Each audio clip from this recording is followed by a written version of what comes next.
all for joining on time. I just want to mention that thank you so much. And usually our class will start at 12, but just to make sure everybody has enough time to assemble and to start the class, we usually like to start at 12:05. Okay? Without any further ado, let's get started. But I'll start going into the course and I'll show you how this will be. Okay, perfect. Everybody's here. I know some people are not able to attend the class today because due to a certain reason of their traveling or because of the fifth. Some people have birthday and some people have already commitment plans, which is fine. As long as you watch the recorded video, we should be okay. Within 24 hours, we will make sure that the video is recorded and uploaded. Okay. So you guys shouldn't have any issues with watching the video or understanding. But all I would ask is if there is an assignment due, which will not be told to you through email or anything like that, right? So you have to watch the class. If you do miss the assignment, there is no extension for a reason of you not watching the video, okay? Unless you have a medical reason, then you can submit a medical reason why, and we can go on from there. But other than that, there is no extension for assignments, okay? And let's get started. And every slide that we go through, you guys will have an option of asking a question, okay? At any time, any point in this course, you feel that it is going too fast or you don't understand a certain portion, you have to unmute yourself and ask the question, okay? Until then, I'm going to ask all you guys to be under mute. So by default, when you start, you will be put on mute. You have to unmute yourself to ask question, and then you can mute yourself back, okay? And let's get started. And when we go into this, I'll tell you more about the course. I'll tell you how we will be running this class and what this class will like be like, okay, for you guys. Okay, so who am I? So I have over 12 years of experience. So I think right now it's about 14 years of experience in IT, with 8 years in the managerial field. Okay, so I've been in the team lead, senior team lead, and junior manager, and service delivery manager, and the IT operations manager. So what these are basically when I was a team lead, I manage workload. Okay, so I don't manage people. A team lead will never manage people. They manage a workload. So I was managing workload for both a help desk and infrastructure. Okay, and because I have experience in different fields, I was able to become a junior manager, which means I was managing slightly certain people in certain fields, certain portion in IT, which we'll look at as well in this class. Okay, but and then now I'm operations manager, which means I take care of pretty much all the departments internal into IT, which I'll explain to you what are the departments in. But what your primary focus will be the IT help desk. Okay? So that is where your focus will be. Some of the certification that I highlighted here is ITIL. ITIL is a IT framework certification. Okay, it tells how IT department should be running to maximize the efficiency for the business itself. We'll go a little more in depth about the ITILs in the course, but that's where it is. Okay. PMP is a project management profession. So it is licensed, it is certificate that tells you that you can well manage a project. To write the PMP exam, to be even qualified to write the exam, you have to have a 5 years of project experience. So you need to be able to run project as a project coordinator, and then you'll be eligible to write the exam. And then that doesn't mean you pass the exam, right? So once you write the exam and then it's pass or fail, I was able to pass, which means I have the PMP license, okay, to run project efficiently, and it's recognized in pretty much all countries in the world. It's a very big organization. Okay, it's called PMI. That's the organization runs it. And I also have AZ 104, which is Azure, Microsoft Azure Administrator license. Okay, and I also have MS 100, which is the Microsoft 365 Identity and Access Management, I believe. I also have various of license, but I haven't put in here because either they have expired or they're not relevant to my role. So, okay, that's the reason why I didn't put it there. Does anyone have any questions about my qualifications or my work experience? You guys can unmute yourself and ask, okay?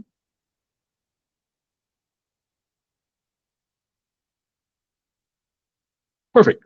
If there's no question, I'll keep moving. If there is, you can definitely unmute yourself and ask a question, okay? If you're on the computer, your unmute should be on the bottom. I'll share my screen where you guys should be able to see, but I can't show you a mobile version, but I'll show you how does that on a computer look like, okay? So what you guys see will see my screen like this with my presentation. Here is a, if it's red like that, that means you're muted, okay? You click on that again, you can unmute. On the phone as well, you see it differently. This one here is your video icon, okay? If you click this, you will go under no video camera. If you click this back, your camera should be working now, okay? This one over here is to present. You can present your screen. This is how you present, okay? The next here is if you have a question, this is what you click to, which indicates that you have a question. So I encourage to use the hands up icon here. Even on a phone, you'll have the same option. But if you cannot, you can unmute yourself and ask the question. Each slide, I'll give you 30 seconds. If everyone has questions, you can unmute yourself and quickly ask. Or if we passed it, just click here and you can ask a question, okay? All right, is there any question regarding this buttons over here on Google Meet? Perfect. Let me go ahead and share my screen again, okay? So that is my qualifications. And I have over, I think over 6 years of experience in training, especially for this role itself. So I pretty much train the IT help desk in my current organization and the organizations that I do support for, okay? And I do teach cybersecurity. That's one of my professions as well. I was from the defense sector. So I was involved in a lot of military and military institutions, okay, in cybersecurity. That is my background. My background's in defense and military intelligence. Okay, intelligence. Okay, that is my background. And I am certified to teach for IT help desk and cybersecurity. Okay, that is one of my professions as well. Just so if you guys are curious, so that is one of the courses I teach. All right, so let's move forward. If you guys don't have any questions, but if you do have questions, you can unmute yourself and ask. If there's something that I'm telling you guys don't understand, please do unmute and ask the question. Okay. And just before we start the next slides, I do want to mention that if you have any question, don't be shy to ask questions. There is no such thing as stupid question for me, okay? Every question has a value. You guys all are paying individually, so you guys have all the right to unmute and ask the question. Do not be shy. If you're shy, you'll never get anything in your life, okay? So unmute yourself and ask those questions if you do have it, okay? I don't take any question as stupid questions, okay? Very good. Next, this is very important for me, class discipline, okay? I pretty much build my career based on discipline, and I like people who have discipline, okay? And I've seen people with discipline be very successful in this field or pretty much in their life, okay? For me, it's important is, so first thing I like to tell you is my style of teaching. Every teacher has their own style of teaching, okay? My style of teaching is this. I don't like to be too, I don't like to push people to do work. You guys are adult. When the work is given to you, I expect the work to be done. I don't follow up asking if you're done with it, okay? If you're not sure, you are supposed to ask, you're not sure, can you help me? I'm more than willing to help you if you're not sure, if you raise up your voice. If you ask me, okay, I need help, right? But here's the thing. If I give you an assignment that is supposed to be due next week, Saturday, and you come to me on Saturday morning telling me you didn't do the assignment, I will not help you. I will not reply to you. You should have asked me on Thursday or Wednesday. Okay? That is one thing I'm very clear on. I don't help if you're not prepared. If you're prepared, I do help. And I don't help you if you tell me I don't know this. But if you tell me I tried this, this, and this, I've tried even research, but it doesn't make sense to me, that's fine. I see that you have truly put in genuine effort. I will help you. I'll sit down and help you till you get it. We'll fix the time up together, and I'll sit down and help you. But if you don't do any effort and you expect an answer, you will not get that done. Okay? And I also encourage you guys to communicate through email. I will set up a chain right now with an email. You guys will all receive an email right now with the email. Give me 1 second. I'm just typing that up right now.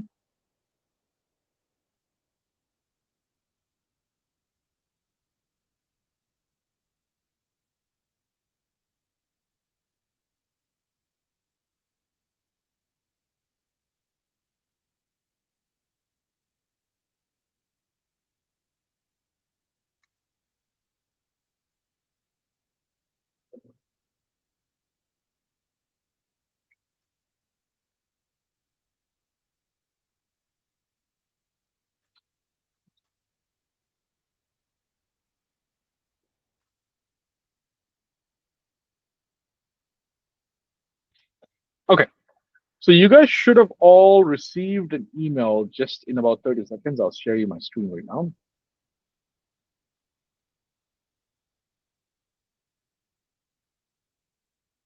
Okay, so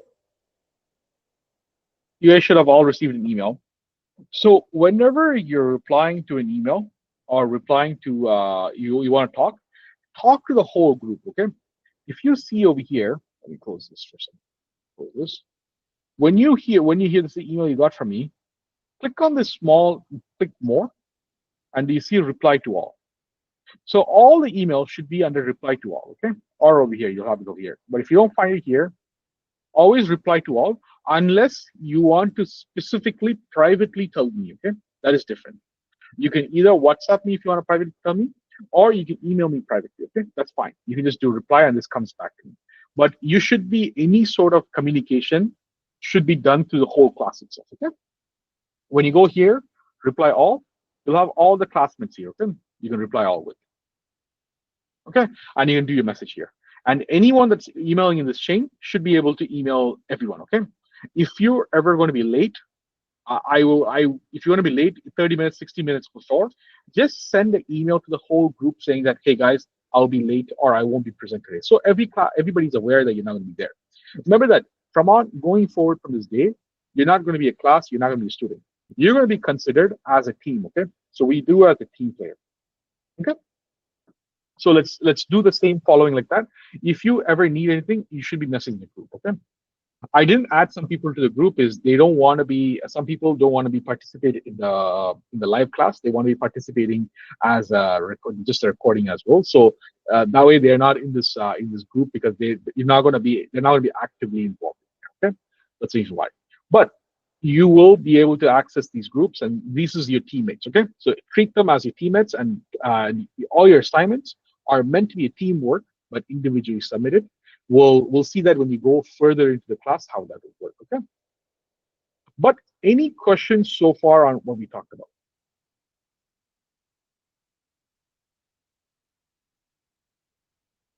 Perfect. Okay, no problem at all. So how my teaching style work is as I told you, I like to go through all the course. So first thing is we always cover theory, okay, and then we go on to practical. And for me, it's more you have to participate and we'll ask you questions. You have to unmute yourself and talk, which is very important. As well as, we expect you to participate in the assignments and do the assignments, okay? And hand over the assignments through email. And when we have group communication, when somebody asks you help over email, you need to be active and reply to them. You have to set up time with them. You have to spend time. Okay, this is a team, and you have to build a team, right? That is where your success in this IT environment. Okay, so we will treat you as a team. Okay, and the assignments for this course will be based out of. So how the assignments are created is let me give you an example. When we start doing Microsoft Azure, I will show you what the assignment is like, right? So I'll go over it. I'll go over the hours. I'll go over the total hours. But one second, give me just a couple of minutes. Okay? I'll go over the hours. So how the assignments will work is, let's say when we talk about the course is, let's say if we do a Microsoft Azure, right? We tell you for the Azure, let's look at these are the assignments you're going to do. I'll go ahead and show you about 40% of what you need to do. Okay? The rest 60%, you need to do research. You need to do some digging around, figuring out and completing the assignment. You can work. You need to work as a group. You can work as a group. I'm not going to force you to work as a group, but it is good that you work as a group. Okay, you will work as a group. You will do the assignment as a group, but you'll individually submit it. Okay, you will be shown how to create a Microsoft Azure free account. Everything you do here, you don't have to pay. Everything will be free or trail accounts. Okay, and we'll show you exactly how to properly close it as well. Okay, as long as you follow the steps we tell you step by step, you should be okay. And if you need anything, I'm usually here to support you through email. We'll set up a 30 minutes or 1 hour call to make sure that we can completely do this topic. Okay. So how this class hours is structured is every Saturday you have 4 hours of class. Okay, which means a month you're spending about 16 hours per month live like this. But you have assignments to do as well, which we suggest is approximately 5 hours for the month, okay? Which is like, 2 hours per week you have to spend on doing assignments. And there's quizzes as well. And the quiz are done on your own time. Okay? So approximately we say you have about 5 to 8 different quizzes in this class, in the whole course itself. Each quiz will take you anywhere from 30 minutes to 2 hours. Okay, depends on the quiz and ability for you to complete them. So we say roughly around 5 hours for the whole quizzes that you have, okay, for this course. And you also have mentorship, which means that you have a one-on-one session with me to sit down and talk about your goal. We'll set your goals. We'll see where you go, how you achieve them.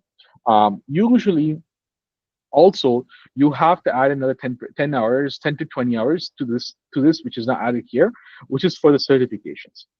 With all of you guys, I said this, just by completing this course does not mean you'll land a job, okay?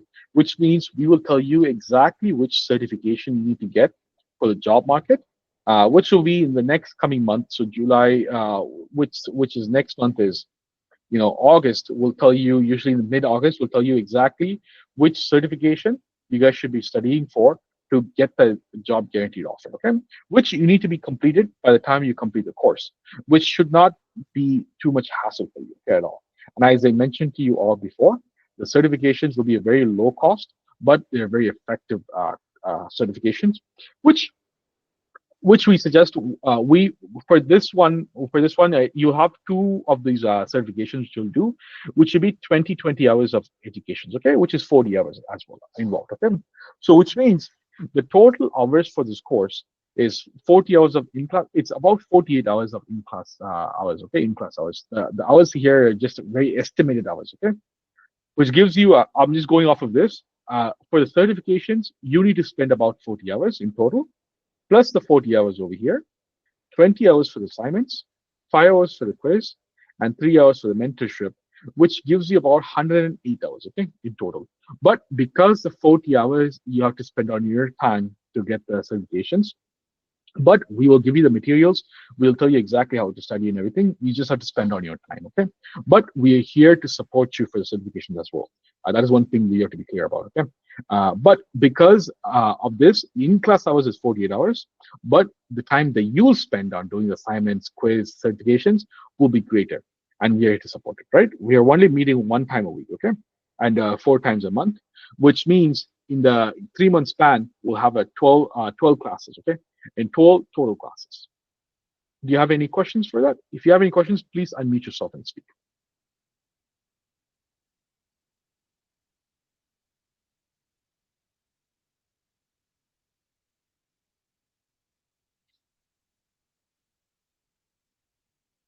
And not 70, it's not only 70 hours, it's around 108 hours, okay? For this total course, you'll use about 108 hours.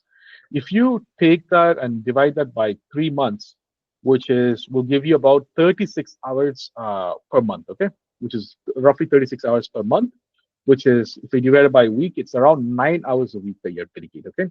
Other than the class hours, okay? 9 hours, and so that means if you minus the 4 hours, you have to spend extra 5 hours, extra about.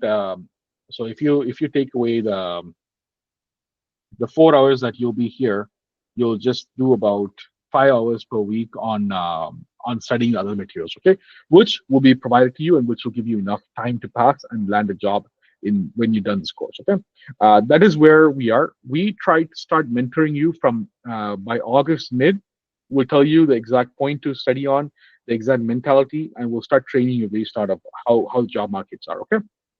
So, but the first month, we'll be covering the fundamentals, basics, and we'll go into Azure.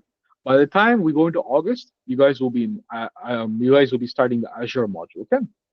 So if we take that in, we have 12 classes together.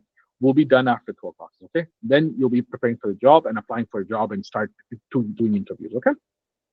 Any questions on that so far, guys?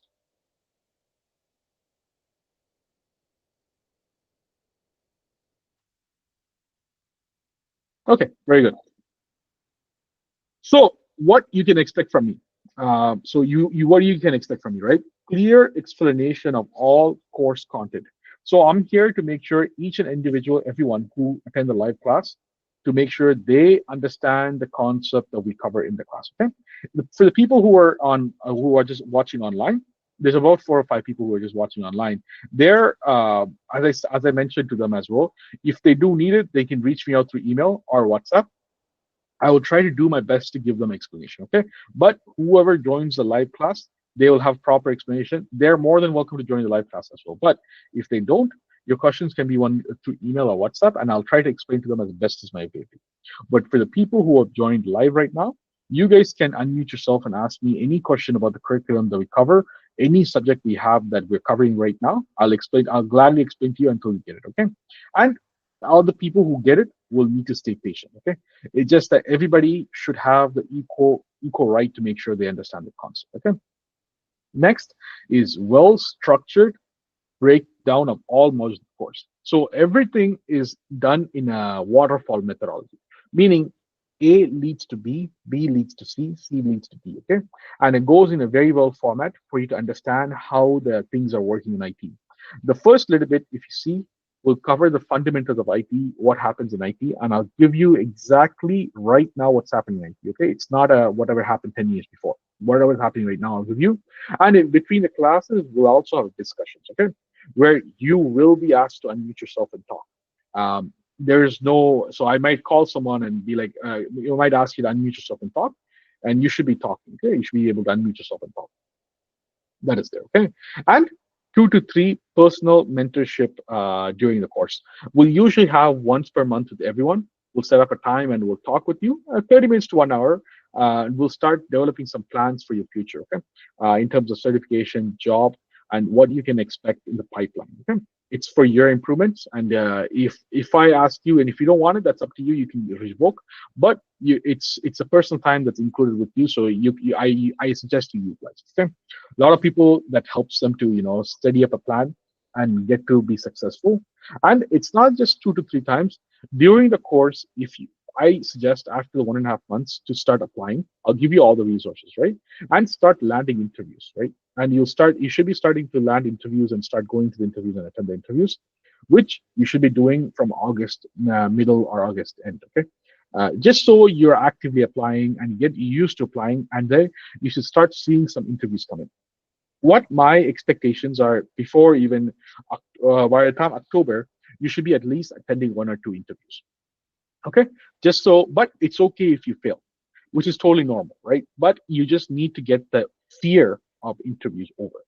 The more interviews you do, the less fearful you'll be. That's what we try to say. Okay, and also my level of course teaching is we'll cover 50 to 60% of whatever is in IT right now in class. There's no way we can cover 100%. Okay, the rest you'll learn at job place or in certifications. Okay, but we will definitely cover 50 to 60% of relevantly what's in the market right now, not just what's old. Okay, what's currently new in the thing. But we will never be able to cover 100%. We will cover at least 60% minimum, 70% sometimes. Okay, in some of the things. The rest you learn in the organization you go to or certifications you do. Okay, this is specifically meant for your role, IT help desk analyst role. Okay. And if I feel like the class, if we, let's say, sometimes the class does go over, okay? This batch actually went over 2 weeks because I knew that some of some of the modules we need to extensively cover because some people are not getting it, right? So we extend the class, which is normal. If I feel like if the class does not meet the 85% understanding rate, I will extend the class by 1 or 2 weeks or 3 weeks, okay? But no additional charge will be on it. That is no additional charge, okay? If we do have to extend it, I will extend it, okay? I will tell you beforehand that we'll extend it. Or this class, I have actually fall ill pretty much for 2 weeks. I conducted malaria, so I had to take 2 weeks off to just to think. So I well communicated way before it, and I've asked for permission from the whole class and extended it. And I say same thing I do too. If I'm going to be taking extensive off because of my health reasons. Without health reason, I won't take anything off. Okay, because this is only Saturday, there's no need for me to take off. But if I do need to, it's seriously my health reason. That's the reason why. Okay, that's the only reason why I'll take it off. But other than that, I don't think any holidays are there in the Saturday this week. Okay, no public holiday or no public leaves are there. Not even in September. September you guys will be done. So I don't think anything coming along in that way. Okay. If there is, I will pretty much well communicate it before it, but I'll go through the slides. Um, is there any question from what I expect from you? What are the study materials you require? Okay, so I'll go through the study materials that I will provide in the next slides as well. So I'll tell you. Okay, so some of the study materials that I provide you are in-class materials. So we'll go over study over online with the slides we have. I suggest you need to start taking notes on the study materials. I'll send you, when we're doing Azure, we'll have live study sessions. So we'll have a study live lab classes. Then you have to participate and watch. Because you'll be provided the video afterwards, you can follow and do the assignments, right? But this will only give 40% of the assignment. Okay, the rest 60%, you have to research with the knowledge you have and put in some time to work the thing out. Work as a team to solve the problem, right? It's a problem that's meant to be solved as a team. Okay, but I'll give you clear videos, I'll give you clear websites, and give you clear, pretty much all the resources you need to go. But you do have to put some research in it. Okay, does that make sense?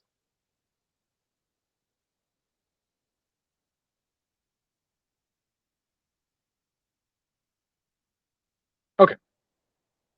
If that doesn't make, if I answer your question, uh, Uday, okay, no problem. Thank you so much. Yeah, perfect. Okay, a note from me. So what I like to say, all classes is, there's always something new everybody learns. I learn something new every time because with cloud services is the last two batch ago, what I taught in Azure has changed completely for the last batch. Because before it, it used to be called identity and access management. Now it's called Entra ID. So everything's evolving. Okay. Okay, Udesh. Sorry, Udesh. Sorry. Yeah, thank you so much. Udesh, yeah, thank you. But yeah, as I said, as I was saying, with cloud, everything changes.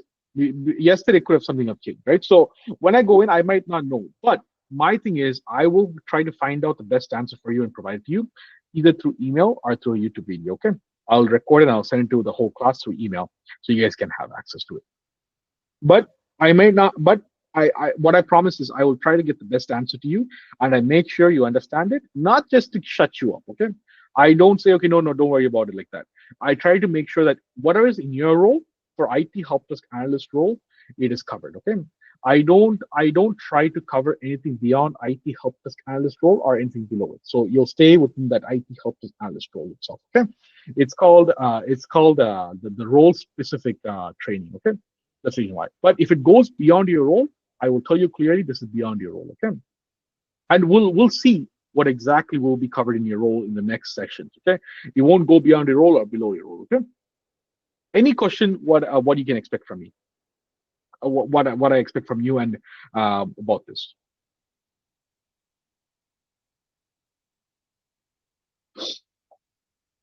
Okay, perfect. So what I expect from you is 200% dedication. Okay, aim to land IT level job, IT level one job. That is IT job or IT level one job. The whole purpose of doing this course is make sure you land the job, right? So your aim should be that. Okay, everything you learn from this course is in the job market. Is currently what they're doing. So for me is when I teach you, I need to make sure that you have 200% dedication. That is where you'll be successful, right? So and be willing to put maximum effort to complete every task, not just start it, but you have to follow right through. Okay, I don't, as I said before, I don't like when the task is given. It's not that I don't like it, just I don't think that you should be doing is when the task is given to you, that if you don't know, you just don't say I don't know. You put in the maximum amount of effort to find out what it is, right? Not everything will be given to you right up front, right? So you need to start doing research.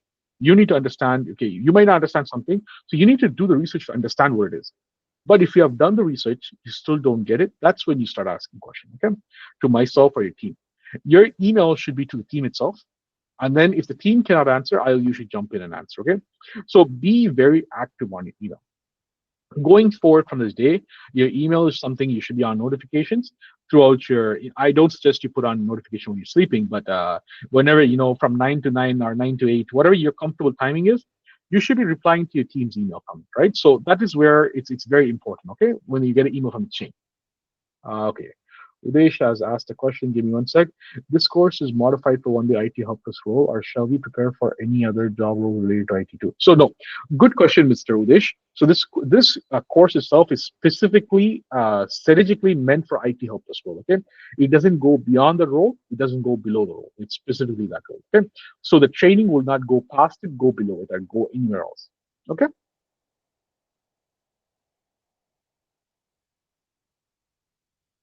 Okay. So perfect. Thank you so much. Thank you. Thank you for asking the question. Yeah, as I mentioned, this is specifically meant for the role itself. Okay? But when we have a one-on-one session, if there is something you want to go somewhere else, we can talk about it in our one-on-one sessions, and we can develop a plan. But if you don't have an experience in IT, this will be where you land to start, right? So there's somewhere you need to start, and this is a perfect place for you to start, and this is the easiest place to start as well. Not easiest in compared to any other roles in IT. This is relevantly easy to get into, okay, compared to any other roles. And ask question during class. No question is too small or too stupid. Okay, any question you're supposed to ask, because I tell everyone individually, you guys are paying me, right? So there is no need for you to be shy, and we want to make sure everybody gets it. If somebody understands the concept, and if somebody else doesn't, we still spend time to make sure that one person caught up too. Remember that we're a team here. We're not individual, right? So it's not, you'll never be, one person will never get ahead of race. Okay, you need to start putting the whole team to the finish line, not just one person. This is not a running race, okay? This is a relay, meaning everybody individual. It is a whole team. Whole team has to be successful, right? So it's not an individual game. Okay, IT is never an individual game. IT is always a team game. Okay, and always come prepared to class. Have a notebook in front of you. Join with the computer or when you have a phone, it's fine, but make sure you have a notebook or some sort of note-taking tool that you can take notes on, okay? Or even after you've done the class, take a note, but be very, very note-taking. Come prepared to class. Come to ask questions, right? So you know what type of, so you can always prepare for the thing, right? So that's what it is, right? Come prepared to the class. And don't be late. When I say don't be late, is try not to be late. Okay, respect other people's time too, because when you come in late to the class, you will start missing some subjects, right? And you'll start becoming late. You'll start missing some things that about the course that is very it's very important, right? So just be respectful and when you come in, and just be on time. Because you guys know the class is going to start at 12:05. The 5 minutes is there to make sure it gives you enough time to prepare and come in. And for every class, if it's a 4 hours class, in between the 2 hours mark, we will have a break. Okay, so which is roughly around 1:50. We'll have a break. 1:50 to 2 p.m. We'll have a break. Okay, so which is a 10 minutes break, and then we'll continue from 2 p.m. Okay, usually 10 to 15 minutes. It depends on how you guys like it. So I usually like to be 15 minutes. It gives you enough time to go to the bathroom, drink something, and have a small snack. It is a lunchtime, right? So I usually like it to have the break from 1:50 to 2:05 or 2:10, depending on if you guys want to have a quick lunch or something better, right? 20 minutes break. 10 to 20 minutes break is what you ideally like to have, okay? For a 4 hours class. Right. The next is if you're running late, it's a courtesy. I suggest everybody get used to it. Is if you're gonna be late, which is fine. Life happens. Some things will happen. You're gonna be away, right? But email the whole group saying that, okay, team update. Like, so the title saying team update. I'm going to be running late, or I cannot make it into the class today, right? Just keep the team up to date. This is a team, right? As I said, it's a team effort. You want to make sure your whole team is aware of your presence or not, because this is the same thing that is going to be respected when you start doing in the IT team as well. If you're going to be late, let your team know you're going to be late, because it's a courtesy for the team, right? Because if it's a 4 people IT help desk team, one person not coming in will put a whole team under stress. So you want to be very respectful, right? So just make sure to mention the whole team that you're going to be late or you're going to be away, right? So they know. Plan it. It shouldn't be 5 minutes before the class. If you're going to be late or if you're not going to be away, 60 minutes, at least minimum 60 minutes before, right? Or 30 minutes before. So be respectful about it, right? So let the team know in the email chain, okay? Not WhatsApp. It's not just me. Let the whole team know, okay? They should be knowing this too, right? It's a team. Any question about this is what I expect from you guys.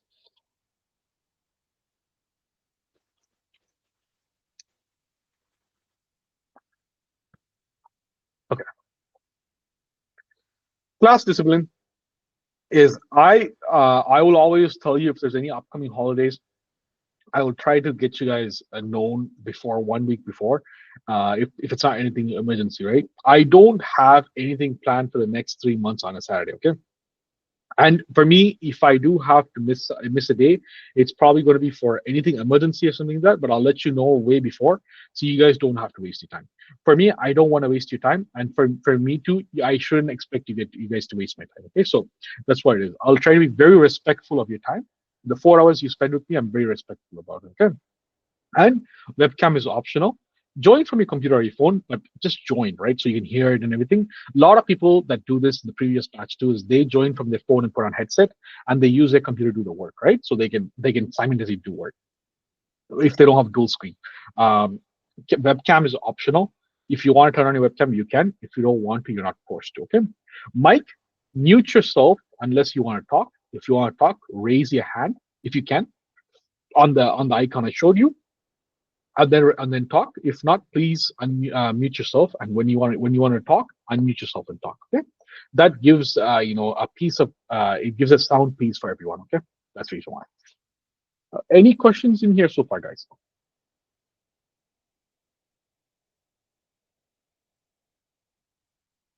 Perfect. Class timing.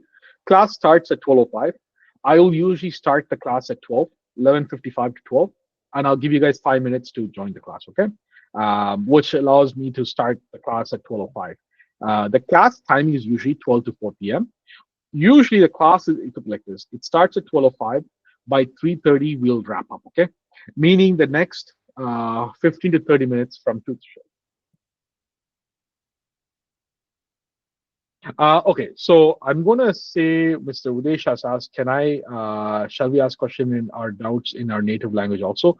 Okay, so the only reason why I wanna say ask in English is because there's people who does not understand the native language, right? In here. So I wanna make sure everybody understands it. And at the end of the day, your question, it doesn't matter if it takes time. Take your time and try to speak in English just so we can stay thing, okay? But if there's something that you cannot say in English, don't worry, unmute yourself and ask in native language. If I understand it, I will translate it into English and tell everyone, and they can understand too, right? But any question, try to make sure it's in English. Okay, it doesn't matter. I understand pretty much even if it broken down English too. But try to keep English. It's better for you. But other than that, if it's Tamil, I understand Tamil. So unless other than Tamil, I don't understand anything else. So if it's Tamil, you ask me in Tamil, I'll definitely translate it into English and say the question. But I would say for your own benefit, try to ask that in English. Okay. I hope that makes sense. But I don't have a rule saying that you have to talk in English. But I just suggest for your own benefit, talk in English. But for everybody's understanding, I will translate to English, and then I'll give you the answer in Tamil as well. But I'll tell you the answer in English as well. Okay, just so everybody understands this class. But it's just for your own benefit. That's what I'm saying. Okay. Next is emergency cases. Just in case if I have to if I have to cancel the class for any emergency reason or I have to end early, I will make sure to let you guys know 1 hour. If I'm going to cancel the class, I'll let you guys know at the minimum 1 hour before the class starts, in case something happens, right? But if I don't let you guys know anything within 1 hour before 1 hour, expect the class to be still running, okay? And you can use the same link to join the class, okay? So what I mean by you guys are all using Gmail. If you're all using Gmail, if you go, I'm going to share the screen as well. So this is my calendar. If you guys see on a Saturday for me, I start at 8:30 and I only finish at 8 p.m. Okay, so my day on a Saturday is pretty busy. Other days are pretty busy too, but this is very busy day. Okay, but you can click on this link over. You guys would have got this thing as well. You guys can click on this the calendar invite you guys got. It should be in your Google Calendar, and join Google Meet. And it's the same link every single time as well. Okay, it doesn't change at all. Okay, it's the same link every single time, but I suggest go to the calendar, click on the link on the invite itself, and you guys should be able to join. Okay, no problem at all. And if you have any issues with joining through the link, or if you don't find it, send me an email. I'll send you the link as well. Okay, but it'll be the same link for every single class. Okay, right. So I will send you if I'm going to have any emergency 1 hour before. If I need to cancel it, I'll send you an email with the cancellation and remove the invite from the calendar. Okay, it'll disappear from the calendar itself. I'll try my best to remove it right away, but it should remove from the calendar. Okay, but I don't see any reason why I have to cancel it unless it's anything very emergency. Okay, if that's the case. Other than that, I won't cancel class. Okay, uh, and if you're not able to attend, please send an email to the whole class. And anyways, the recording will be provided for you to watch. And if you have any questions, you can definitely email the whole team with myself CC'd as well, so I'm aware. And that way, I can reply as well, right? So, but it's very important. All your questions go to everyone, right? So everybody has the opportunity to answer, okay? And whenever somebody else sends an email, make sure to reply all, so everybody understands the reply. And whenever you ask questions, reply all, okay? It shouldn't just be reply. Anyone has any question with emails or the emergency protocol that we have in class or about class? And sorry, about class, we'll have a 3 different classes, we call it, okay? A lecture class, like this is a lecture class, okay? We'll also have a lab class, which means we're doing activity. And third is working period, okay? Which we mostly for us, there will be like 1 or 2 classes in this whole session. Whole 12 class will be working class, where we'll be sitting down and working on assignment itself as a class, okay? But what we encourage is for you guys to set up a time for individually as a team or something like that and start a class. If you guys if you guys agree on the email chain that, okay, let's agree on working together on a Monday at 4 p.m. to 6 p.m., let me know. I'll set up a Google Meet and I'll send you guys a link so where you guys all will join in and start working on it. Okay. I might not be able to join the class, but you guys still should be able to join the meeting and work on the work inside the meeting itself. Okay? But I encourage you guys set up. You guys talk. You guys all agree on a time and come to the meeting and work on it. Okay. That's except for Saturday, 12 to 4. Okay. But that is very much recommended that you guys do that to build a team effort. Okay. Any question here, guys? Perfect. Great. So absence, if you're going to be away, as I said, you have the option to watch YouTube videos, but just make sure that we have 12 classes in this whole time, right? So if you miss 3 class, you only have 9 classes left with this, right? So just make sure you don't miss it. If you do watch the class and ask questions on email, or send an email to ask the question, even if you want to send a voice note, record a voice note or something like that and ask the question, right? So it's a big deal that you stay on top of this. Okay, this course will move really, really fast when we go to the second or third week. It will start moving really, really fast. Okay, just to give you a concept of it, we have over 400 slides that we have to cover. Okay, that includes assignments and everything as well. Sorry, that does not include assignments. Okay, just the thing, 400 slides, which means if you do the math, it's roughly around 35 to 40 slides per week we have to cover. Okay, in the 4 hours, so which is roughly around 10 slides per hour we have to cover. We have to make sure you understand, right? I don't want to rush through anything just for sake of finishing 40. I don't want to. As I said, if I do need to extend it beyond the 12 classes, I will at no additional cost to this. Okay, but I want to make sure that everybody is participating. If you don't ask question, I am going to assume you understand the concept. Okay, it is in your hand to make sure you understand it, because if you don't, this will hurt you when you finish the class. Okay, when you do the certifications, when you apply for a job, we do the interview, this will definitely hurt you. So this is in your best interest. If you understand something, you ask. Okay. Recording policies. You are not allowed to record the class. Okay. Very strict. It's prohibited for you guys to record it. I will provide the recording I'll upload it to YouTube, and I'll give you guys all a private access to the recording. Okay. You guys will be able to access the recording, watch classes. You guys will have access to the recording up to 6 months after completing the course as well. Okay. So in total, you'll have access to it for 9 months. Okay. From the time you do the course as well, and after you complete 6 months. Okay. So, but you're not allowed to keep a recording copy. Okay, it's highly prohibited. It will revoke your certification from it. Okay, if we find out. Okay. Any questions so far, guys, about this?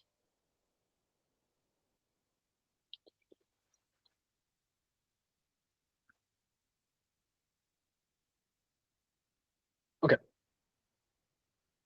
Student notes. Okay, all students must keep a detailed notes. Notes are required as part of a final submission for each module. Okay, uh, this this is the reason why we want you to take notes is to make sure you're actively, writing things down, taking notes. It's very important in your role. Um, it's not a mark, but I do want to see your notes. Okay, for each module, I do want to see a very good notes. I want to see when I mean very good. You don't need to write. You should not be writing slide to slide. You should not be sitting down and writing from word to word. But you need to understand the concept of what we're trying to cover for this module, right? And take a notes. Okay, I don't care if it's just one page or half a page, but as long as it's detailed, as long as when I read it, I can understand. Okay, this is what the module covers. It's fine. Some people have done it within a one sentence, cover the whole module. What we talked about in Azure, because in the assignments are going to be based out of there's a assignments when you submit. There's a very strict policy on how the assignment should be done, but I'll show you exactly how the assignment should be done and how the assignment should be submitted. And if you do anything wrong in the submission process, the assignment will be called null. Okay, it will be 0 mark because you could not follow direction. This role is very important for you to follow direction. You cannot step out of the boundary. Okay, it's very, very serious for you to not step out of that boundary. So we'll keep a very strict protocol on maintaining following direction, maintaining following discipline. Okay, it's very much pretty much followed. Okay, and um, we'll have a session on how the note taking will be like in note taking or documentation part of it for your assignments. Your assignments will be following the same process as documentation in IT. Okay? It's almost similar in all organization you go. They might have a different format, but once you figure out this is how a documentation format works, that's how you stick to. Okay, but you'll be shown, you'll be given examples of, and then that's when you'll start working off. Okay, but if you have any questions for note taking and documentation, we will cover it. Don't worry about it. Okay, you won't be just thrown and told you have to do this way. Okay, but we'll show you exactly, and then we expect you to follow it. Okay, assignments.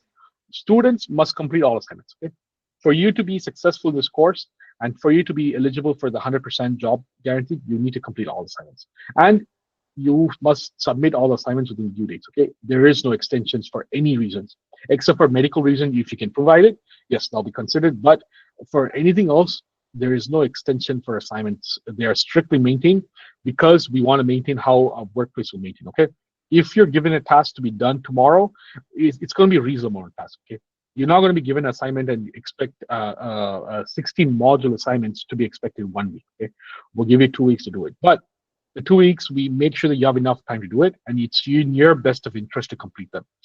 All assignments are due on their time, their next section, and for you to be properly eligible for it, you must do all assignments. Okay. In total, for this whole class, there's about 6 to 8 assignments. There is a variance, is because depending on the job market, there might be one assignment, 2 assignment less you'll do, or 1 or 2 assignment more you'll do. Okay, depends on the job market, what they want us to cover. Okay, and if you need help with assignments or you need to think, you need to make sure, as I said, you can't, if the assignment's due on Saturday at 6 p.m., you can't ask for help at Saturday at 8 or 9 p.m. or 10 a.m. 10 a.m. because you're not giving enough time to do the assignments. You will not be able to properly submit the assignments within 10 hours, right? So you need to make sure you stay on top of your workload. Okay, you need to manage your workload. You guys are all adult. We expect you to manage your workload, right? If you having issues with workload, you need to set up a private time with myself and talk with myself, okay? And then we can talk about it. But there is, and I'll be very honest with you, I don't give extensions for workload unless there's a very specific reason, okay? I'd be very strict on this. There is no, I don't put any lenience in front of me, because end of the day, it will not help you. It will not make you any better, okay? At workplace, you cannot give them a reason, and the reason is because it's due for a reason, right? So it's supposed to be done on time, and it's expected to be done on time. There's sometimes you will have to skip sleep to do this assignment, which a lot of people in the past batches have done the same thing. Okay, and trust me, there's a lot of people in the past batches, they have argued with me for assignment extension. I don't give at all, unless, like, there's people who have genuinely went sick and they have sent me a doctor's note. Okay, that is fine. But if it's for a reason of you didn't see it, or you forgot, I don't take those reasons. Okay, as I said, discipline is discipline. If I let this go, this will happen for everyone else. Okay, so there is no extension of assignments. I hope that is very clear. Okay, any questions so far, guys?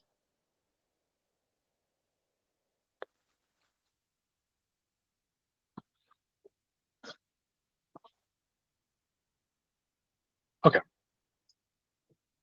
quizzes. There is 5 quizzes in this course. About 5 quizzes in this course. I think there is only 5 quizzes in this course. Depend. There might be one added depending on the job market, right? As I mentioned before. Other than that, there's only 5 quizzes in this course. But this quiz, you must get at least 80%. Um, in the 4 batches, 5 batches we ran in the past, I never seen anyone getting past 90%. And if you do, I will contact you. Okay, and I'll set up one-on-one time with you to make sure that you understand the concept, because all quizzes are based on whatever we talked about, whatever we worked on. Okay, so you'll definitely get like 85, 90, 95% easy.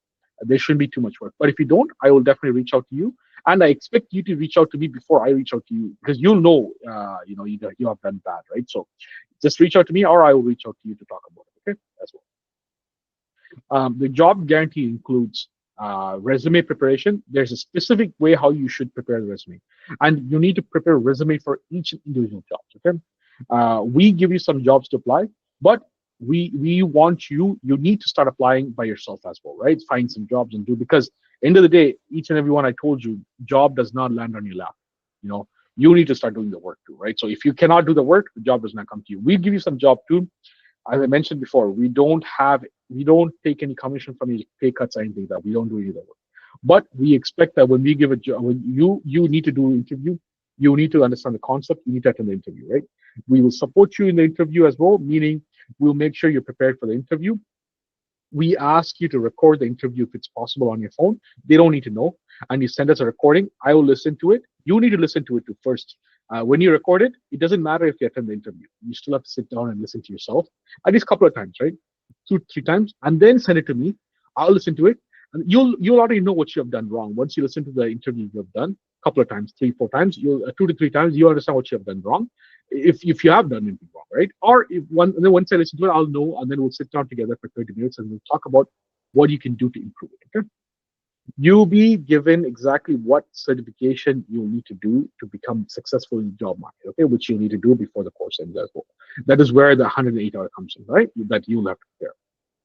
And we'll give you some project work if you don't have any experience, because you're doing projects in this course, which you can add as part of your experience in your resume as well, okay, which we will support.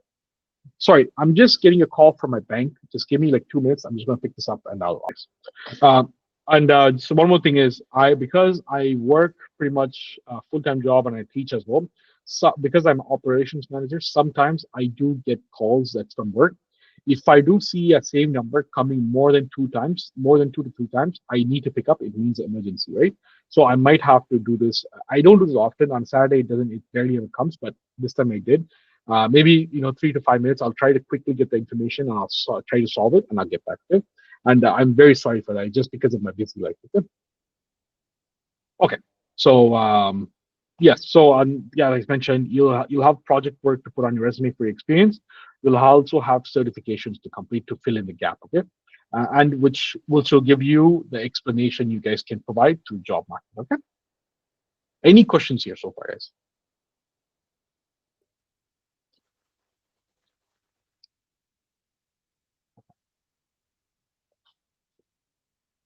Okay. No problem at all. So table of content. What this is these are the modules that we'll be covering, which I'm sure I sent you guys and I talked about it in the videos that I present to you guys too. But let's go over it one more time. So the first module we will cover is called IT Fundamental, okay, which is the introduction to the IT help desk role that you will be playing and your responsibility in the role, okay, you'll have a very, once you've done this fundamental, you'll have a very clear understanding of what your role will be like, what you'll do, how you work, okay. The next is, even in this module, um, yeah. So Udesh asked, can you tell why this course is perfect to enter in IT field as a beginner? Okay, very good. So it's a good question that Udesh has asked. So why this course is specifically good is because one, this focus on very, very fundamentals. Okay, for anyone without any knowledge, as you see here, the module is designed in a way to take anyone with no IT knowledge, basically train them with the basic, right? How IT works in a company. What does an IT do? From there, from a very, very standpoint of basics, and build them slowly up to a point where they understand network. How does networking work? How does security work? And then we go into Microsoft Azure. We like when we start the course, you might not have any idea how Microsoft Azure works, but by the time you're done Azure, you'll be able to do 60% of the task what an IT help desk analyst will do. The next 40% is a company specific task, okay? But that they can train you on. But at least we'll give you introduction where you at least 60% understanding of it. When we go into Office 365, same thing. We'll take you from not knowing anything to knowing 60% on Office 365. Okay, how to create account, manage account, and how do you manage licensing and everything. And then once you've done that, you understand MDM as well, mobile device management. You understand how do you troubleshoot certain things, right? How does troubleshooting work? You understand how to support work. Basically, taking someone who doesn't know anything about it and training them to know what they know for what they need to know for the role for level one. Okay, the level one role does not need you to have too many experience or experience at all, but it needs you to have understanding of it. That's what this course is delivered for. Okay, and it goes from theory to hands-on practical. Okay, and it teaches you the fundamentals of IT. It gives you basics of IT. It gives you the exact skill that you need to be successful in a corporate environment.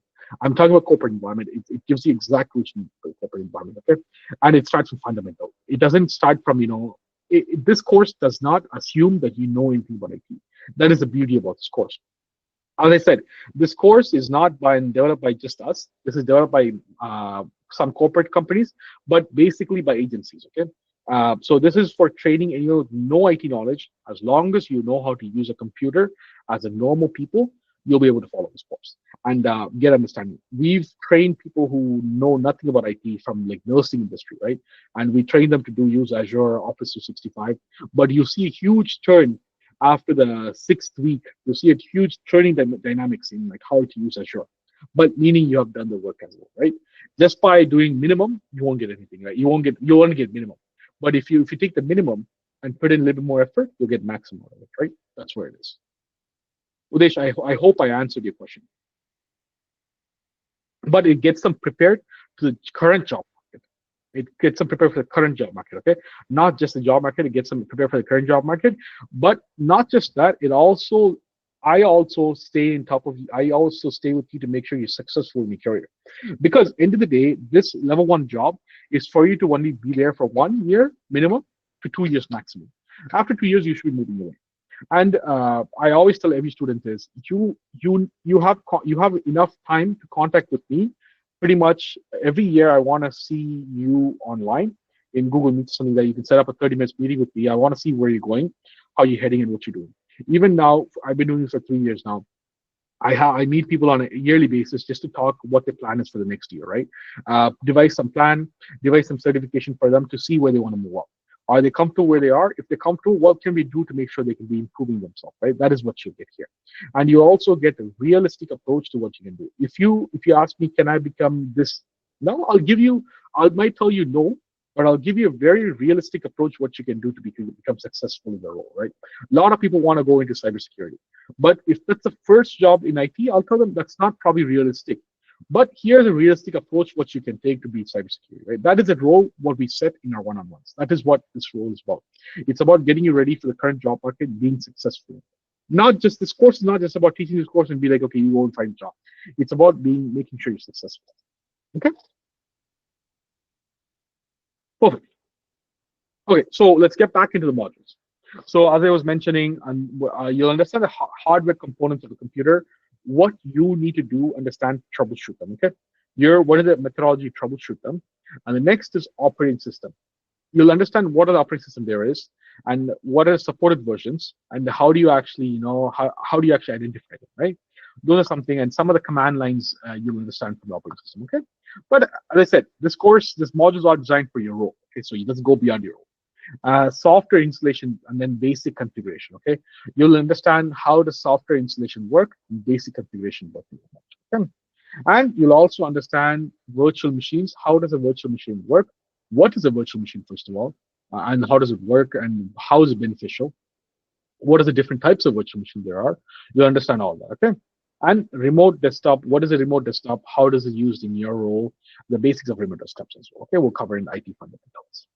The next is we go into networking basics. Okay, this we will make sure to give you enough introduction to networking concept like LAN, WAN, and VPN. Well, when we go into it, you'll understand what those are. We'll give you very basic understanding of what is IP addressing and subnetting. Okay, how does that work? DNS and DHCP basics. Trust me, if you don't know this, that's fine. When we do this, when we cover this module, you'll understand what they are. Okay, configuration and troubleshooting network connectivity, introduction to wireless and network security best practice. Okay, that's what we'll cover in module 2. Module 3 will be security or cybersecurity or security basics, okay? Which includes cybersecurity and threat awareness, which you'll be able to identify as a help desk analyst. You still need to understand networking. You still need to understand cybersecurity as well, to an extent, right? Meaning you don't have to be a cybersecurity expert, but you need to have enough income. You need to have enough understanding to understand the difference between a virus, the different types of viruses like Trojan, malware, botnet, and those type of things, right? Because you need to classify them, right? So you'll have understanding of it. And how does a password policy work? And how does what is the MFA and how does the MFA implementation benefits a company? Endpoint security like antivirus and firewall. Identify and respond to phishing attacks. Okay. And data protection and compliances like GDR, HIPAA basics. Okay, those type of like some compliance reports. So how do you look at that? Okay, that you understand in the security basics in module. Some of these names might not click right now, which is totally fine. But just understand once you complete these modules, you'll be able to understand these. Okay.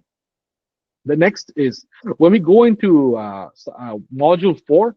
That's when it'll be become more hands-on, more in-depth, and more specific to your role, and go really hands-on, right? Microsoft Azure will make sure you have understanding of what is a cloud computing because it's new, right? You might not be aware of it. How does it work? How does it beneficial to a company? Because you need to know how, why, and where, how and why, right? So and what's your role in Azure? You'll understand that, okay? And then we'll look at Azure Active Directory, users and groups. We'll understand when we go into it. Role-based access control, RBAC it's called. It's one of the newest thing, and you need once you understand this, once you start putting RBAC in your resume, trust me, this will mean that a lot of job opening will start happening. Okay, RBAC. Okay, you'll understand IAM, which is Identity and Access Management, which is also a big thing right now in the job market. Okay, and troubleshooting common Azure issues will also cover. Okay, as I said, these modules are designed for your role itself, okay, specifically, and it'll be delivered in a very, very easy way where you understand. Okay, and then we'll cover Office 365 and MDM.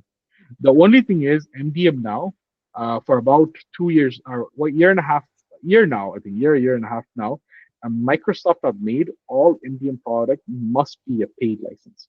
There used to be a education license. Now they revoked it. It's no longer education. Okay, but we will cover all the theory you need to involve and all the panels you'll see. Okay, but you just cannot control devices. That's all it is. That's a tool what the corporate environment will use to control a phone. Example, to stop a phone's camera or track locations, those type of things. They just don't want you to use that anymore. Okay, it's a paid license, which in this course you're looking at theory wise and look at the panel. I'll send you all lots of videos to watch and review, which will give you enough knowledge to handle MDM. MDM is very easy. Once you know how things work, it's very easy to manage. Okay.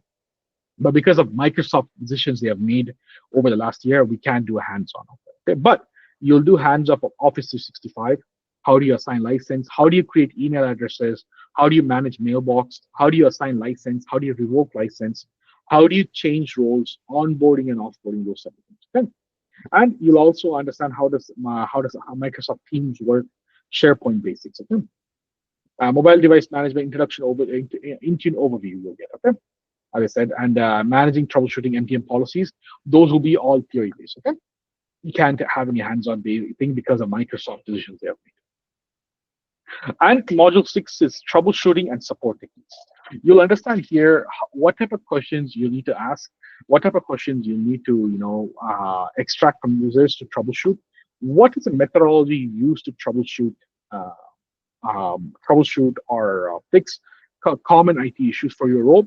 Because it's very important in an interview when they ask you, how do you troubleshoot this, or can you tell us how do you fix this issue? They don't really want to know exact solution, but they want to know the thinking process behind the solution, right? That is very important, and there's a very, very systematic approach you need to take to answer these questions.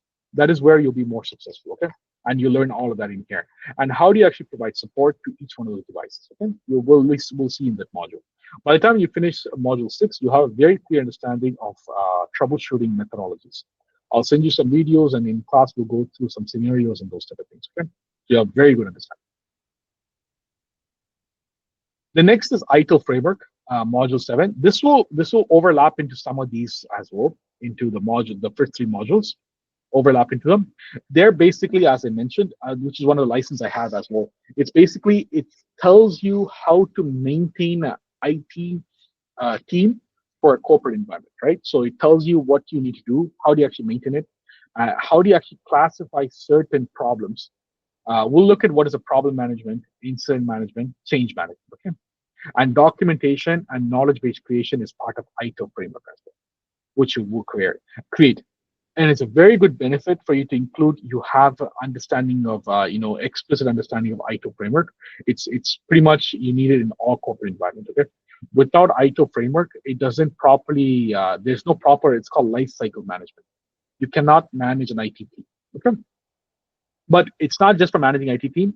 If you understand it, you'll understand what does the management wants. So it's easy for you to get a job. Okay. The next is we'll look at IT ticketing system. This is a very crucial portion, especially when you're starting off in IT. The main question you'll see when you apply for IT entry level job is, do you have any IT ticketing system experience?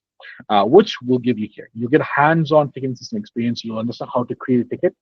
Tickets are basically are how you get work, how you get tasks. It's before it used to be like when somebody comes and tells you these are the work you need to do. Now, because ITIL framework has created something called ticketing system, this is where it'll be managed. Tickets are your work, what work you need to do, what type of things you need to do here. It'll be managed to ticketing system. And you need to know how to work inside a ticketing system. All ticketing system works on the same basics, okay? Once you work on one, everything's the same. Everybody understands that. Every ticketing system has major 5 pillars that they work off. We'll cover all major 5 pillars over here, okay? You'll also make sure we'll teach you how to prioritize work, meaning what work you need to do first, what work you can prioritize later. How does that work, okay?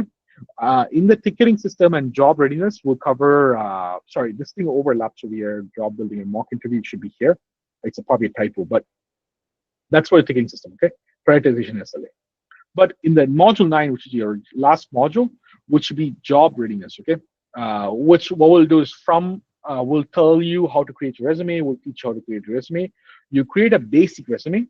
You send it to me to review, and I'll correct everything, and that's what your basic resume. Okay. You keep that. You will need to modify that to every job you apply. Okay, which will show you in the job readiness. We'll actually give you a job description that you'll create a basic resume for. You'll send that to me. We'll sit down and have a 30 minutes to 1 hour actual job interview. And this will be like exactly the job interview. Virtually, we'll do it. We'll sit down and I'll ask you a question. What will the job, like IT operations manager will ask you, or IT manager will ask you, and I'll clearly tell you if you pass or not. Okay. And if you fail, I'll tell you what exactly you failed on, what you need to work on. Okay. But it's to give you a realistic approach to the role. And sometimes in these mock interviews, we will have other people from the job as well, IT job as well, to come in and ask you questions depending on the availabilities of their life. I know this batch we will have someone from HR, human resource, will come in and ask questions. The last batch we ran is HR. We're running right now is HR, and even previously we had an IT team lead who came in and asked questions, right? So myself, an IT team lead, or myself, an HR, and those type of things, right? So we'll try to include someone else too if they can to come in and ask you questions. So you'll have a very good, realistic approach to a live interview to be successful. Okay. So any questions about these modules, guys?